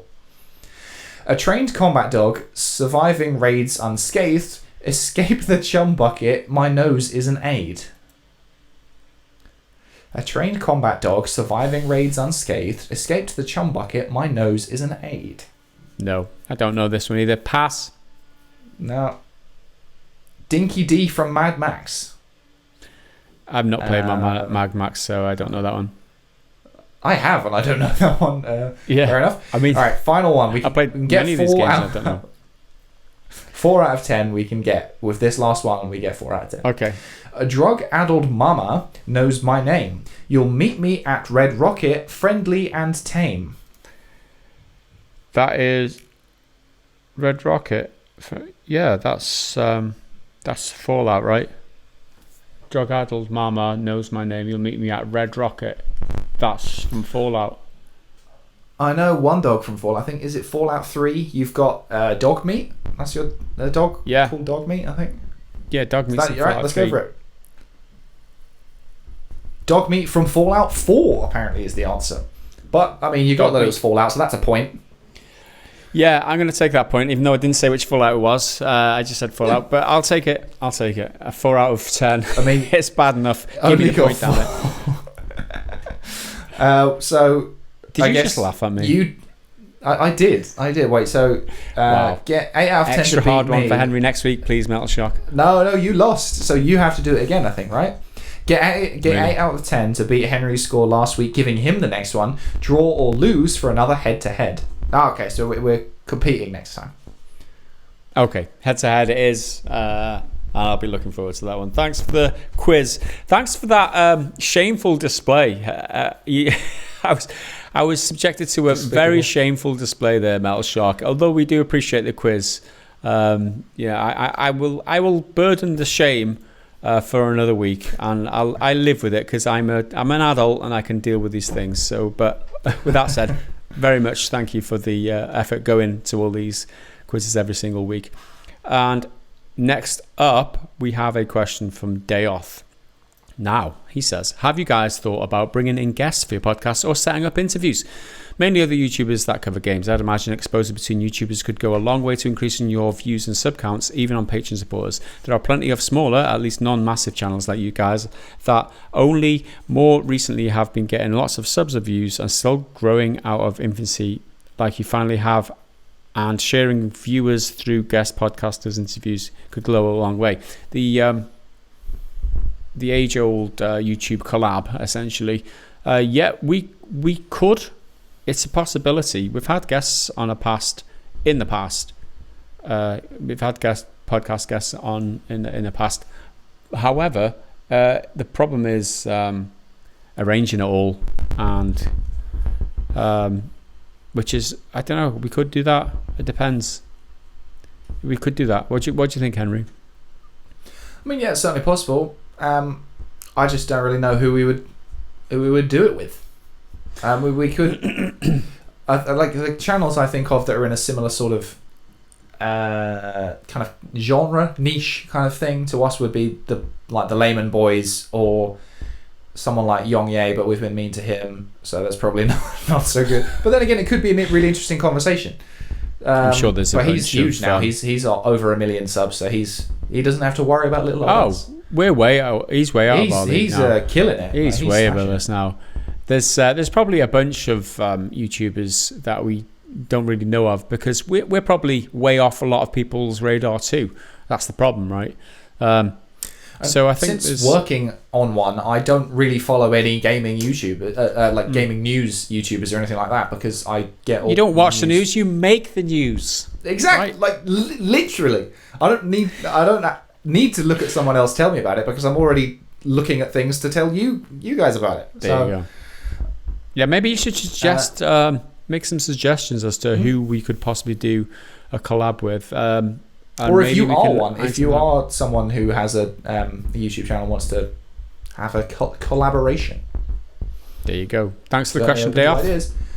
All right, we've got another one which is similar in concept from Brownie43212. Hi, Gaz and Henry. After watching the latest podcast, I have a recommendation for the channel specifically about a question you received about the future of the PGG channel. Perhaps doing industry interviews within the UK could be a massive boon for your channel. Maybe try and hook up a gig with Playground Games based in Leamington Spa. This is obviously meant to come out last week. Yeah. So they have long been rumoured to be developing Fable 4.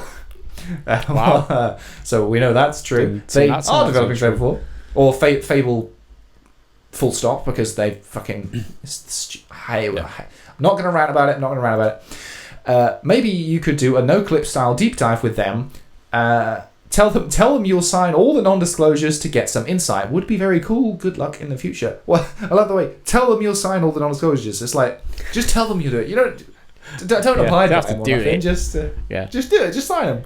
It's whatever. I mean, yeah, that could be cool. I think at the moment it's particularly difficult because of lockdown and all that sort of stuff. But it's certainly an interesting possibility, and it's not something I've ever really tried to do, so I suppose you never know until you try. So maybe it is something I'll do, especially because I often forget how many big established game studios there are in the UK, because there's loads. There's loads of them all over the place. I've done a bunch of interviews. You could think about. I've done a bunch of industry interviews in the past. I interviewed Brian Deckhart from Detroit Become Human, who was an actor on that game. I did that interview. I interviewed. I did an interview when I was over in Poland again at Cyberpunk for what was that? Not Cyberpunk, for the Witcher spin-off. Outriders. Which is Outriders was another one. I interviewed them there, although I only did an audio interview. And I did an interview where I was, like I said, at CDPR for the Thronebreaker game. Again, I kind of integrated that into content rather than outright did an interview with it wasn't a documentary style thing. The problem with those is that it's finding the opportunity and the availability. I'm a family man, like I've got lots of responsibilities here. I've also got my other channel which I'm working on full time. Unfortunately for me, that means that my time is limited. If Henry wanted to pursue that, I mean, that would be pretty awesome. But then again, there's no pressure to do that. Henry's his own man and he generates what he wants to generate. So I think ideally, if you line up all we go to a games show in like E3 or something next year. Me and Henry get down there, do some interviews. That'd be cool. But outside of that, I find it practically very difficult. So and then there's the question of is it, because it's not just the day of like speaking to someone and you ask them some questions, you get some good answers. There's always the chance that you're not actually going to get anything good on the day anyway. But also there's traveling, then there's turning it into a video, and it's like at least 3 days worth of stuff, So yeah. it could be. I mean, the part of the point of the triple is that it's very easy to manage on a daily basis, although at the moment it's still fucking piss poor because there's nothing going on in the world. I think video interviews would be the way to think about it, given that being on at the moment traveling. Yeah, I mean, taking an hour out of somebody's time and each of our time, it might be a little easier than like traveling, because we're in North Wales, and if there's a company down south, we're talking 3-4 hours on the train. We're talking the expense to pay to get on the train. It's very difficult. The video interview would be the way forward to do that, but it's a thought, and it definitely is something that I would maybe like the channel to explore in the future. But right now we're just trying to get by, paying the bills essentially. We're just grinding it out essentially.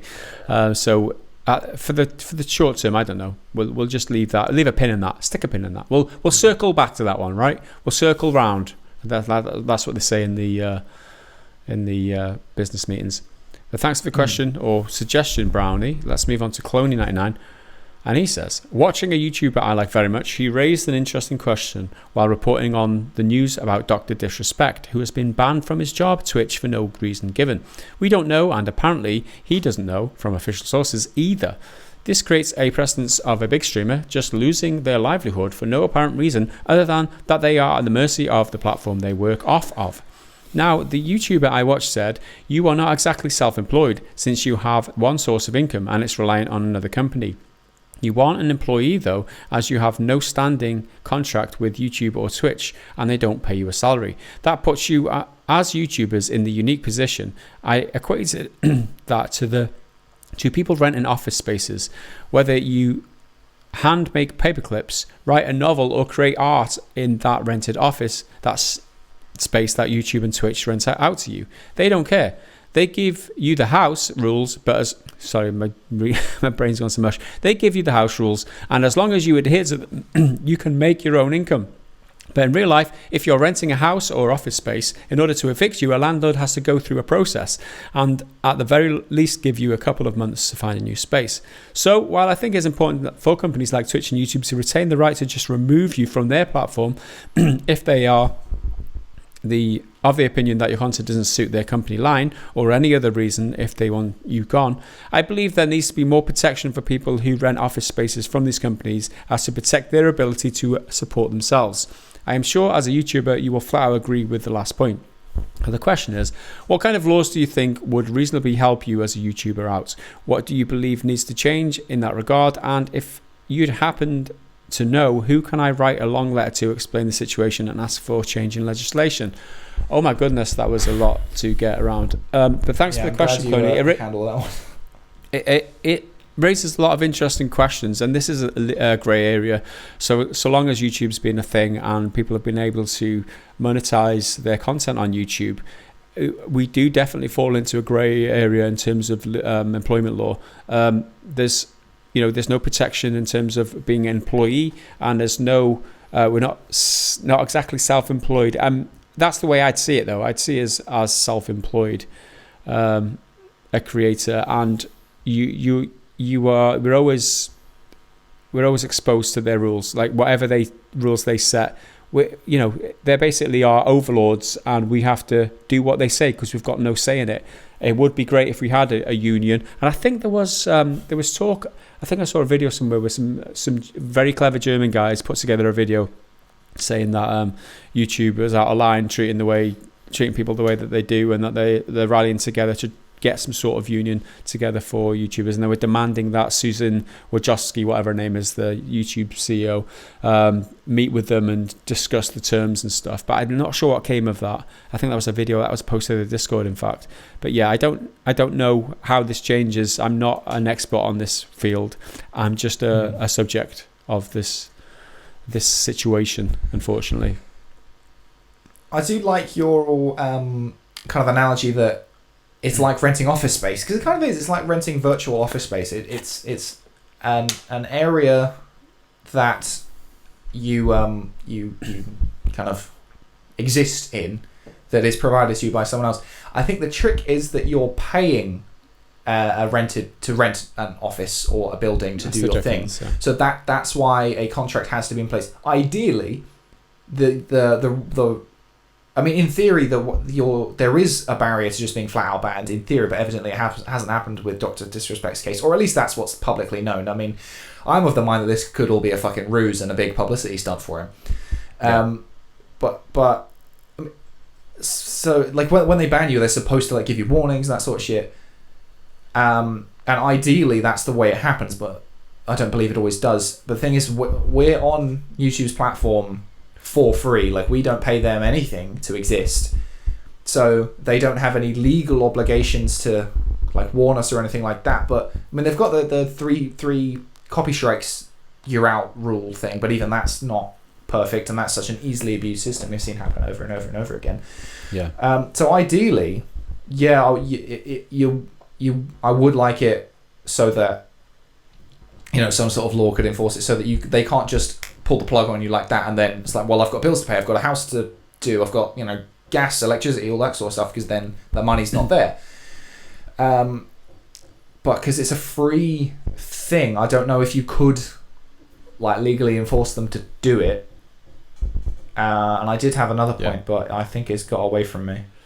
Yeah, I mean, the analogy isn't perfect, obviously, because they help us monetize our content. Without them facilitating that, we aren't able to generate content. So they're essentially assisting us in that. So we have to play by their rules. There's no contract in place, and that's what that would be ideal, is that there was a contract. We were contracted with YouTube to generate content over a certain period, and then in return they can monetize, put adverts on our content. We make money that way. That way you couldn't just pull the rug from under people, like what happened with Dr. Disrespect.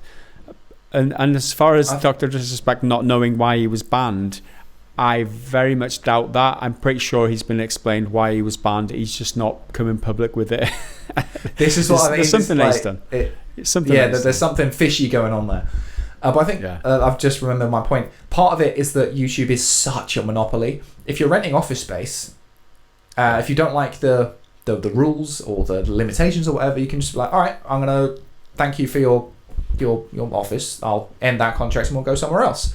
Yeah. But with YouTube, it's the only thing. There's like a handful of other, platforms that nowhere near the audience that YouTube has, and probably never will, realistically. So you've just, at the moment, you've just got to bite the bullet. But ideally, YouTube wouldn't have such a monopoly and such a stranglehold on like video content at the moment that it does, because you can't just up and leave, because like, well, what are your options? So if anybody has any suggestions or answers to those questions, I would like to know myself. So, but thanks for the question, Cloney. Thanks for depressing us even more about our situation. Let's move on. Next up, I think it's my turn to read. This is Angry Hobbit. So, after pointing you towards Destroy All Humans last week, there's a game that's been very quiet. Yeah, that's been very quiet. That's right up PGG Street. Biomutant. Now, I don't need to read any more of this. I'll carry on. But where have you been, Angry Hobbit? I've talked about Biomutant before. I'm really up for Biomutant. This hasn't flown under my radar or anything. I'm watching Biomutant. You're right. They've just been very quiet, so there's not much to say. But it's being created by a very small developer, I believe, consisting of 18 people. The studio is called Experiment 101 and being published by THQ Nordic. It appears to be a single-player RPG where you play as a little furry fox-type creature that knows kung fu. Come on, guys, that's gotta pique your interest a little, and it totally has. But there's more to it there as well. He also has big guns and melee weapons. It was first announced in 2017, I believe, and has just been confirmed it's not dead, just been working hard on it. I saw some gameplay from the IGN Showcase event, and it looks really good.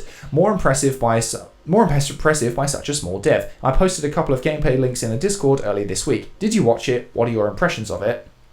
Just scrolling.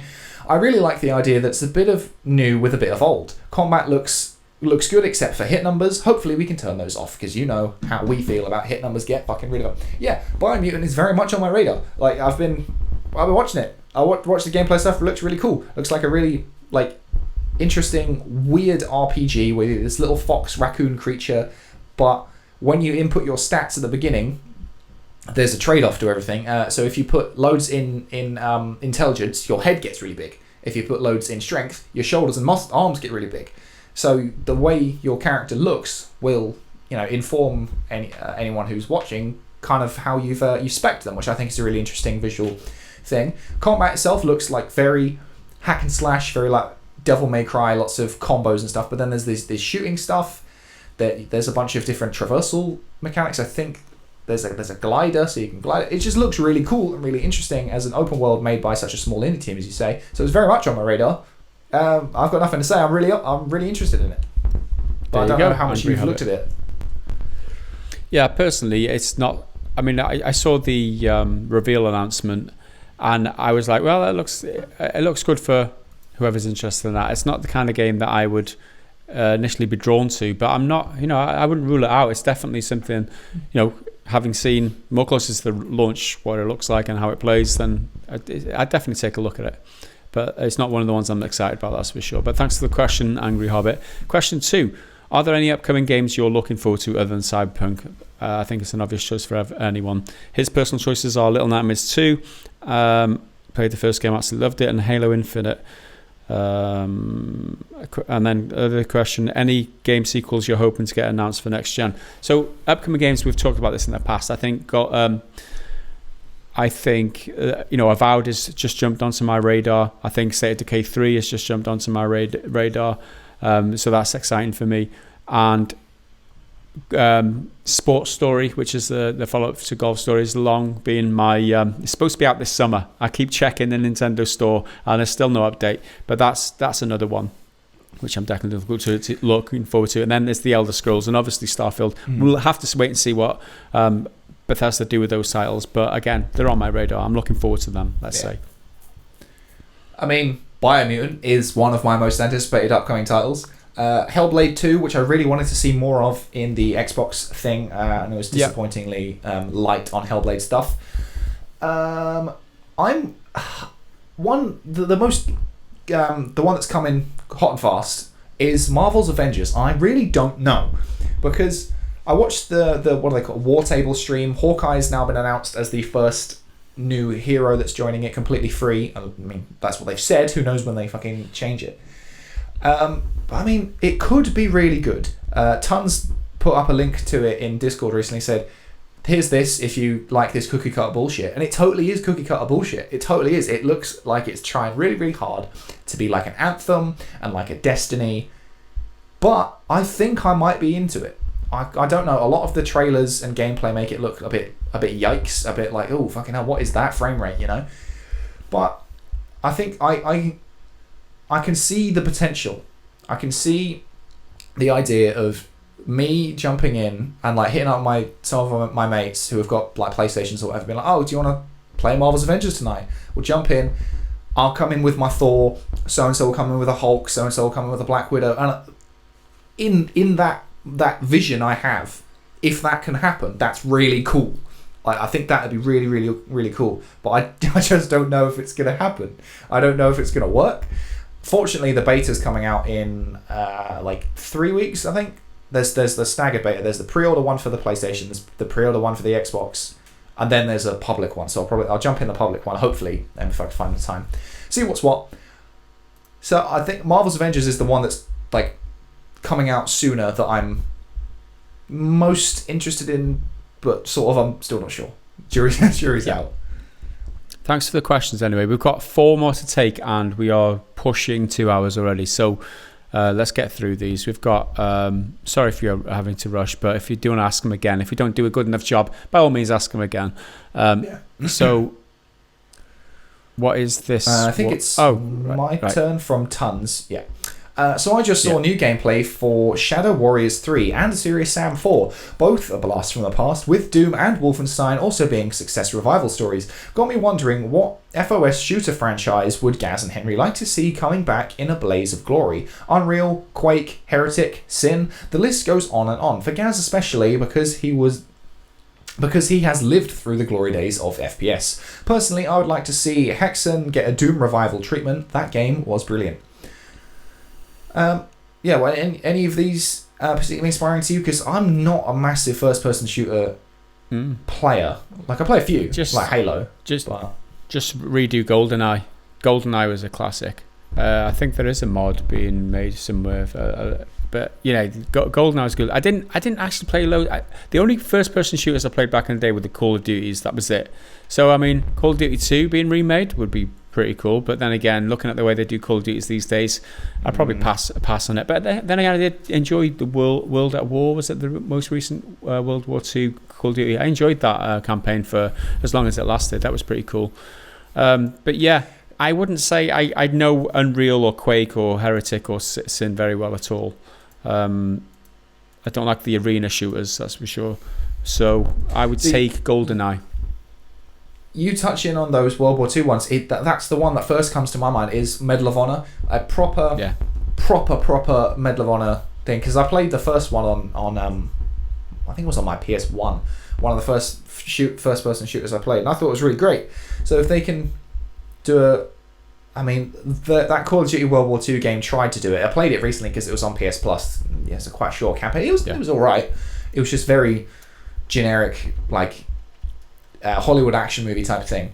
But if they can do a really good World War II Saving Private Ryan type story, then I'll be all here for it with Medal of Honor. I think that'd be really cool. But I doubt they will. More about the gameplay. A World War II game that's more about gameplay than actual cinematics and like Hollywood cinematic sequences, because that is just bullshit. That is not what a gamer. Well, maybe a 12-year-old gamer, maybe a 15-year-old gamer, but as a almost 40-year-old gamer, interesting mechanics with the World War II stuff. There you go. Yeah. Thanks for the question, Tons. Next up, is this next up, Cloney.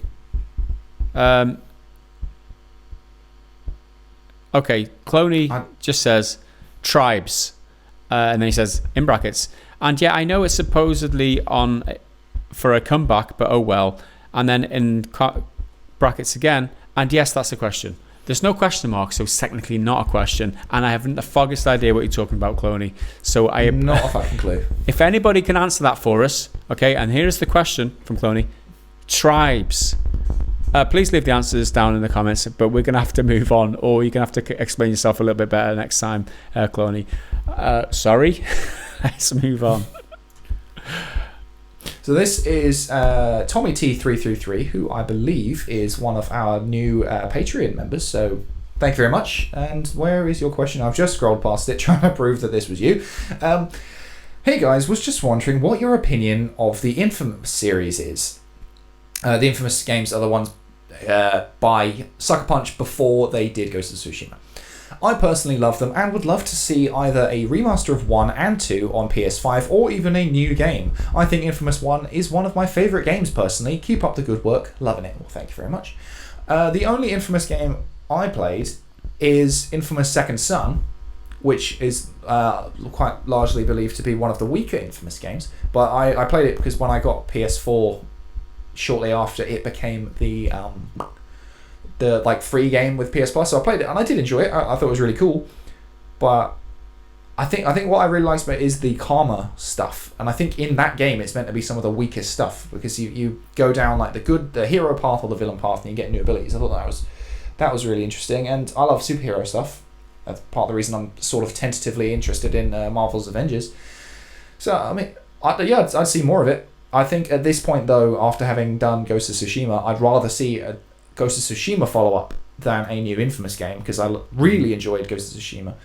But I think that's probably what Sucker Punch should do next because they've done their new IP now. That I reckon they'll go back to something old and familiar, like Infamous or Sly Cooper. People are throwing around a lot because that's an old school title that they did, and so maybe they'll bring back Sly Cooper.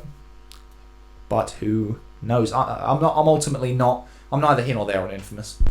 Yeah, I've never played it, so obviously I've got no thoughts and feelings myself, but I appreciate the question, Tommy. Let's move on. Last question from Metalviking. I think it's time for another Lord of the Rings game. Just putting it out there. I think it would be interesting to be a minor character that you create and go through all the main plot points in the movies and books from the outside looking in. Obviously, you know what happens and what the main characters decide, but you are a part of the major battles just from another perspective. I think it would be a nice spin on the series and give it some new life, something that kind of resembles War in the North, because that game was interesting. What do you guys think? Am I just full of shit? Well, you might be absolutely bob on this question, and you might be full of shit at the same time. So they're not mutually exclusive then. But in general, I think this is a good suggestion. I like games that aren't, let's save the world. We are the main characters. We everything's down to us. Let's save the world. I like being just that character who nobody gives a shit about, and you're just like trying to struggle through a big some shit that's happening to a lot of other people. I like that idea. I think it should be good. Lord of the Rings, yeah, awesome. I'll take it. I think the tricky part is going through all the major plot points in the movies, because if you're it becomes hard to like justify why are you there in like one of the major plot points of the Fellowship of the Ring is when they go through the Mines of Moria and Gandalf fights the Balrog. Like if you're just this extra guy, like, well, where were you all along? Why didn't you help? But I think if you pick a point and focus around that, like if you're in Rohan and you're one of the Rohirrim, or do it about Eomer, because Eomer is really cool, but he doesn't do a lot in the movies. Pick about like all about him. Start like doing what he was up to during the Fellowship, because he's not in that one, and then have him meet Aragorn and Legolas and Gandalf, and then because he gets banished by Grima, and then the Legolas, Gandalf, and Gimli and everyone, they go off to Rohan, like Rohan proper in Edoras, while Eomer fucks off and does his own thing. That could be really interesting, because he's a character we don't really get to explore, so you go off and see him do a bunch of shit. He's with his Rohirrim, so you've already got a huge group of people you can just put random characters in, so you can just make up people and stuff them in there. That's easy. Then come back, help at the Battle of Helm's Deep. I mean, yeah, I think there's certainly some possibilities for more Lord of the Ringsy stuff, but also it's got thousands of years of lore, so why stick with the film and book timeline? Do something way in the past, with the original War Against Sauron. I think there's so much Lord of the Rings shit. I'm up for it. Like whatever it is, I'm interested in Lord of the Rings stuff. Yeah, I much prefer personal stories where like the shit going on for you. Never mind, the world and planet has to be saved, or the you have to save Middle Earth. With Aylmer, you can have his personal story because he gets beaten up, he gets thrown out by Grima, who's the little slimy little prick who's usurping Theoden. You can have him reckon with all that shit, leaving his sister behind. I've just pitched you a game, mate. World is your oyster. Get the boys at Warner to do it. The Warner are selling their IPs maybe to someone, so whoever takes that up, I'll write you a Aylmer-driven Lord of the Rings game. There you go. I'll do it for free. There you go. Thank you, everybody, for your questions this week. I know we've gone through a lot this week because it's 2 weeks worth of questions. But if you do want to leave a question for next week's podcast, head to the Discord channel, which says podcast questions, and just leave them there. And for those of you who aren't on the Discord, there's a link for the general public now, so you can get onto the Discord, although it's restricted access until you become a member of the Patreon or YouTube communities. You can check that out, link in the description. So there you go. Let's move on to the final segment. Oh, it's not the final segment, but we're going to move on to YouTube comments first, and then hopefully we'll find a triggered fanboy comment while we're trawling through them, because we haven't had time to sift through them. So let's just read some comments. Do you have any ready to go? Oh, I did, if I can just find it. My browser's being quite slow, not loading them properly. Okay, here's one. And this is about the PS5 in a video I did at some point this week about potentially being able to remove the PS5 white skin case things, if I can restart my camera because it's decided to stop. There we go. Yeah, so being able to remove the white skin cases from the PS5, and people's speculation that means you can customize it. And in the title it said ugly PS5 case something or other. You can remove it because I don't think it looks ugly, but a lot of people do. And then this person commented, M Gimbal, it's weird, I keep hearing this, people, get off me, wires tangled up, people don't like this take from the media, yet everyone I speak to thinks it's great. And I feel like this is sort of a backhand thing, saying people from the media, like as if we're saying it looks ugly. I don't think it looks ugly. I think it looks, I kind of do, but in a good way, like, because it looks different, it looks striking, and that's what I like about it. We've even said that in the podcast before. But I think him saying that people don't like it from the media, as if like the media are like fabricating this thing that it's a conspiracy. Gamers don't think it's ugly, it's the media thinks it's ugly, and I don't know, I feel like this is part of that line of thinking that the media and gamers are like hating each other all the time, and but people do say it's ugly. Some people do say it's ugly. Now I will prove that by saying that there's this forum on game FAQs. I googled PS5 ugly, so this is the PS5 ugly from a month ago, from 1,241 votes. Yes, it's ugly. No, I like how it looks. Yes, it's ugly got 83.72% of the vote, which is 1,039, versus no, I like how it looks, which was 16.28% of the vote, which is 202 votes. So, I mean, I'm not saying this is a watertight, scientific study, but there are people out there who really don't like it. So I don't know. I feel like the comment is. There's other comments who are like, really? You think it's ugly? I think it looks really cool. There was a lot of those, which I think were fine, but I think this one is from like a weird place. There's like more going on with this person's kind of conspiracy. I'm not saying you're wrong at all. Like, a lot of the conversation about is it ugly is it happened in the media because it's a conversation to be had, but there are people who really don't like it. Even in this thread, there's someone who comments back, yeah, I think it's fuck ugly, both the console and the controller. It's also rather minor, not worth mentioning about. And then I too find it extremely, like, I don't know, I feel like it's reductive, this person saying, oh, it's just the media saying it, real gamers like it. I'm like, no, I don't think that's the case. Sorry, there's a little bit of a rant on that one. No, it's cool. I think it's all subjective, isn't it? So, I mean, there's obviously going to be people on both sides of the argument, and why argue that the other side doesn't exist or whatever? It's all right. It's an aesthetic. It's not really a big deal, but that's how it is. I'm trying to look for some comments here. I don't really have many, but I've got another one ready to go if you want to keep looking. Do it. So this is on the same. This is on the same video, and I've been going lighter on some of my memes and stupid film references I stuff in my videos, because sometimes I feel like I'm pushing it too hard, like I'm forcing it to make it funny, but sometimes it doesn't land. So only been doing it if it comes to my head and I think it's really good. And I think I've landed a few pretty good ones.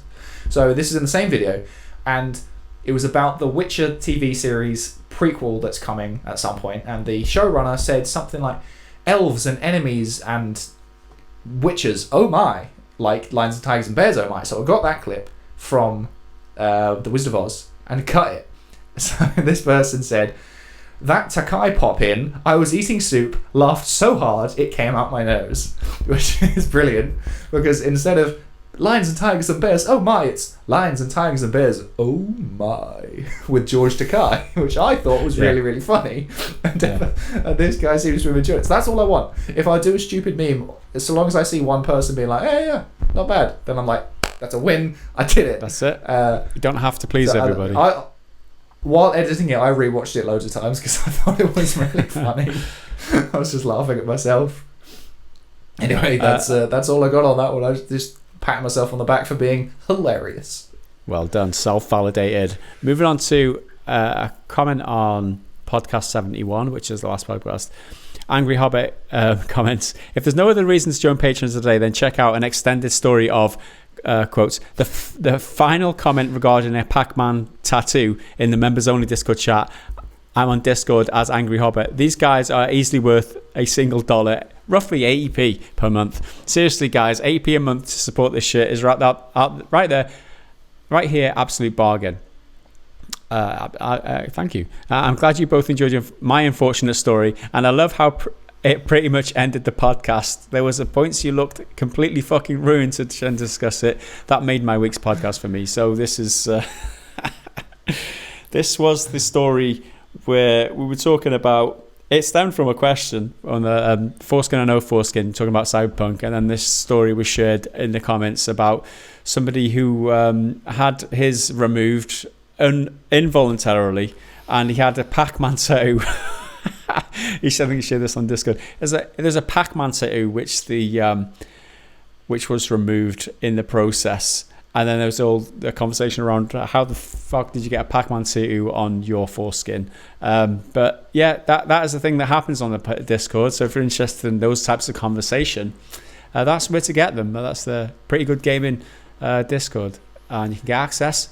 Like we said, patreon.com/Pretty Good Gaming. Just throw a plug in there if you're interested in Angry Hobbit's foreskin. Funnily enough, I've just found another comment from Angry Hobbit on a video about female lead characters not selling well according to Ubisoft, which is complete bollocks. I hadn't read this one before. I just think it's quite timely. Angry Hobbit, have some interaction from the hoodless. Well, thanks for the interaction, but no thanks for putting that fucking imagery in my head, you little bastard. So just think about it, right? So somewhere out there in the world, there is a foreskin with a Pac-Man tattoo on. It's there somewhere. What do you mean somewhere in the world? It's just sitting on a shelf. It's going to be. It exists. Surely it's destroyed. It exists. I don't know. I don't know what they do with discarded foreskins. I've still got mine. So. I don't want to talk about that anymore. Oh man, can we find something else to talk about? Yeah, sure. Let's move on. Have you got any more comments? Because I've got not a specific one, but quite a few in general on this same video about female-led games not selling well. Loads of people throwing out different examples. Some of the ones I gave. So I think I did Horizon, Last of Us 2, Hellblade, and at least one more, Tomb Raider and Metroid, all sold well throughout their lifetimes, all different scale games as well. A lot of people threw out Bayonetta as a reference, and I originally had her down as a successful one. The reason I didn't include her is because her games are very, very popular, but in sales-wise, they weren't as good as as Platinum and is Platinum made Bayonetta? Platinum Games? I think so. As Platinum wanted. It undersold, I think certainly Bayonetta 2 did. So I didn't include it because it wasn't as demonstrative of a financially successful female-led game as the other ones were. But she's certainly very, very, very popular as a female-led character. And another thing that a lot of people are commenting on, which we've already talked about, is people just agreeing with my point about people don't care about female characters in the game. They care about well-written characters, and that's loads of people. I don't have a specific comment for it, but yeah, loads of people are on the same thing. Like, I don't care. Just write them better. It's not Ubisoft's female characters that are the problem. It's Ubisoft's writing which is the problem, which we've talked about before. Their games just aren't that interesting in terms of storytelling, which is a shame. And you just get better, be better. Yeah, there you go. I mean, yeah, that's the crux of it. And if you, I don't know, maybe you've got a preference towards not being not playing as a female, but I mean, get over it. It's I don't see the problem myself personally, and I've enjoyed many a game where I've played as a female character. I'm not that person. It's just an avatar, which it doesn't mean that you're a girl or you're a woman, or you have to validate women, or you have to think about them in a different way. You be you. It doesn't mean, I don't know. I'm getting into a lot of bullshit now. I'm trying to justify how other people think about playing a female character. It's just nonsense. Well, I think in the video I made a joke about if you don't want to play a game just because the character is female, that's irrational, and I think it is. And I think someone commented saying, what's irrational about not wanting to play as a female? I mean, it's not a rational reason. You surely don't want to play a game. I mean, in my opinion, I mean, you can disagree. You can think I'm wrong, whatever. But to me, that's an irrational reason to not want to play a game. If your enjoyment of a game is literally tied to the gender of the character, not the quality of them, but whether they are a man and represent you as a man, or a woman and represent you as a woman, that's pretty irrational. It's pretty childish as well. I mean, get over yourself. Yeah, it's pathetic. That's just my thoughts. I'm quite annoyed because I think someone replied to this comment as well, but I can't seem to find it anymore. And it was a girl who wrote it and was like, no, I actually do really care about playing as women because I think it's like really empowering, this, that, and the other. And I was like, oh, fucking hell, man. Well, she took him down. Like, she laid it out, whoever this person was. It was really funny. But unfortunately, I can't find it anymore. Oh, well. Are we going to finish up now? Because I know we could do some more. However, we are on the barrier of 2 hours, and that is enough. And I've got a couple of decent dad jokes. So let's just run with it then, and just jump into the bad dad joke of the week. Going to put the bad dad jokes from the tin on hold because they've not been so good recently, and we've got some excellent posts on the Discord of late by none other than Marcus Hicks, who's posted. I'm going to read a few of them because they're that good. So a manager asks an employee, an interview, why do you think you'd make a great waiter for this restaurant? And the person responds, because I bring a lot to the table. Easy. It's an old classic. Okay, and another one. What did the films The Sixth Sense and Titanic have in common? I see dead people. We watched Titanic the other day. Loads of people don't like Titanic. I think Titanic is an excellent film. It's brilliant filmmaking. James Cameron's a genius. I don't care if it's a love story. It's actually one of the best love stories in cinema, in my opinion. Watched it the other day. I've never seen my girlfriend cry so hard. Ever. She was sobbing. And I was just like, I mean, yeah, it's sad. I've never cried at a movie. I've come pretty emotional at times, but I've never cried at a movie. And I was just like, what are you doing? You need a hug? You're not actually sad. Like, there's nothing wrong. Yeah. What do I do? But yeah, Titanic's great. Stop telling people it's not. I think I watched the movie Philadelphia when I was a kid in the cinema, and that was one I was serious. I wasn't crying. Now I'm crying, but I was like getting emotional. I was like, should a film make me feel like this? Does this mean I like this film? But I loved that film, Philadelphia. It was cool. Thinking back. Anyway, on going from that very, very bad note to the very last dad joke of this week, again from Marcus Hicks. Thank you, sir, for the post. My friend said to me, "What rhymes with orange?" And I said, "No, it doesn't." I like that one. There's a bunch of good ones there. So thanks very much for everybody posting on the Bad Dad Jokes channel. Again, you can get access to that if you're a Patreon member or a YouTube member over at patreon.com/prettygoodgaming, or just click the join button down the bottom there. We really appreciate it. Everybody who does join helps us out, helps us bring in this content. And that's my final pitch of this week, and that will be the end of this podcast. So thank you everybody for joining, and listening. And thanks to Henry for the participation. We will see you again in the next podcast from Henry and I. Bye for now.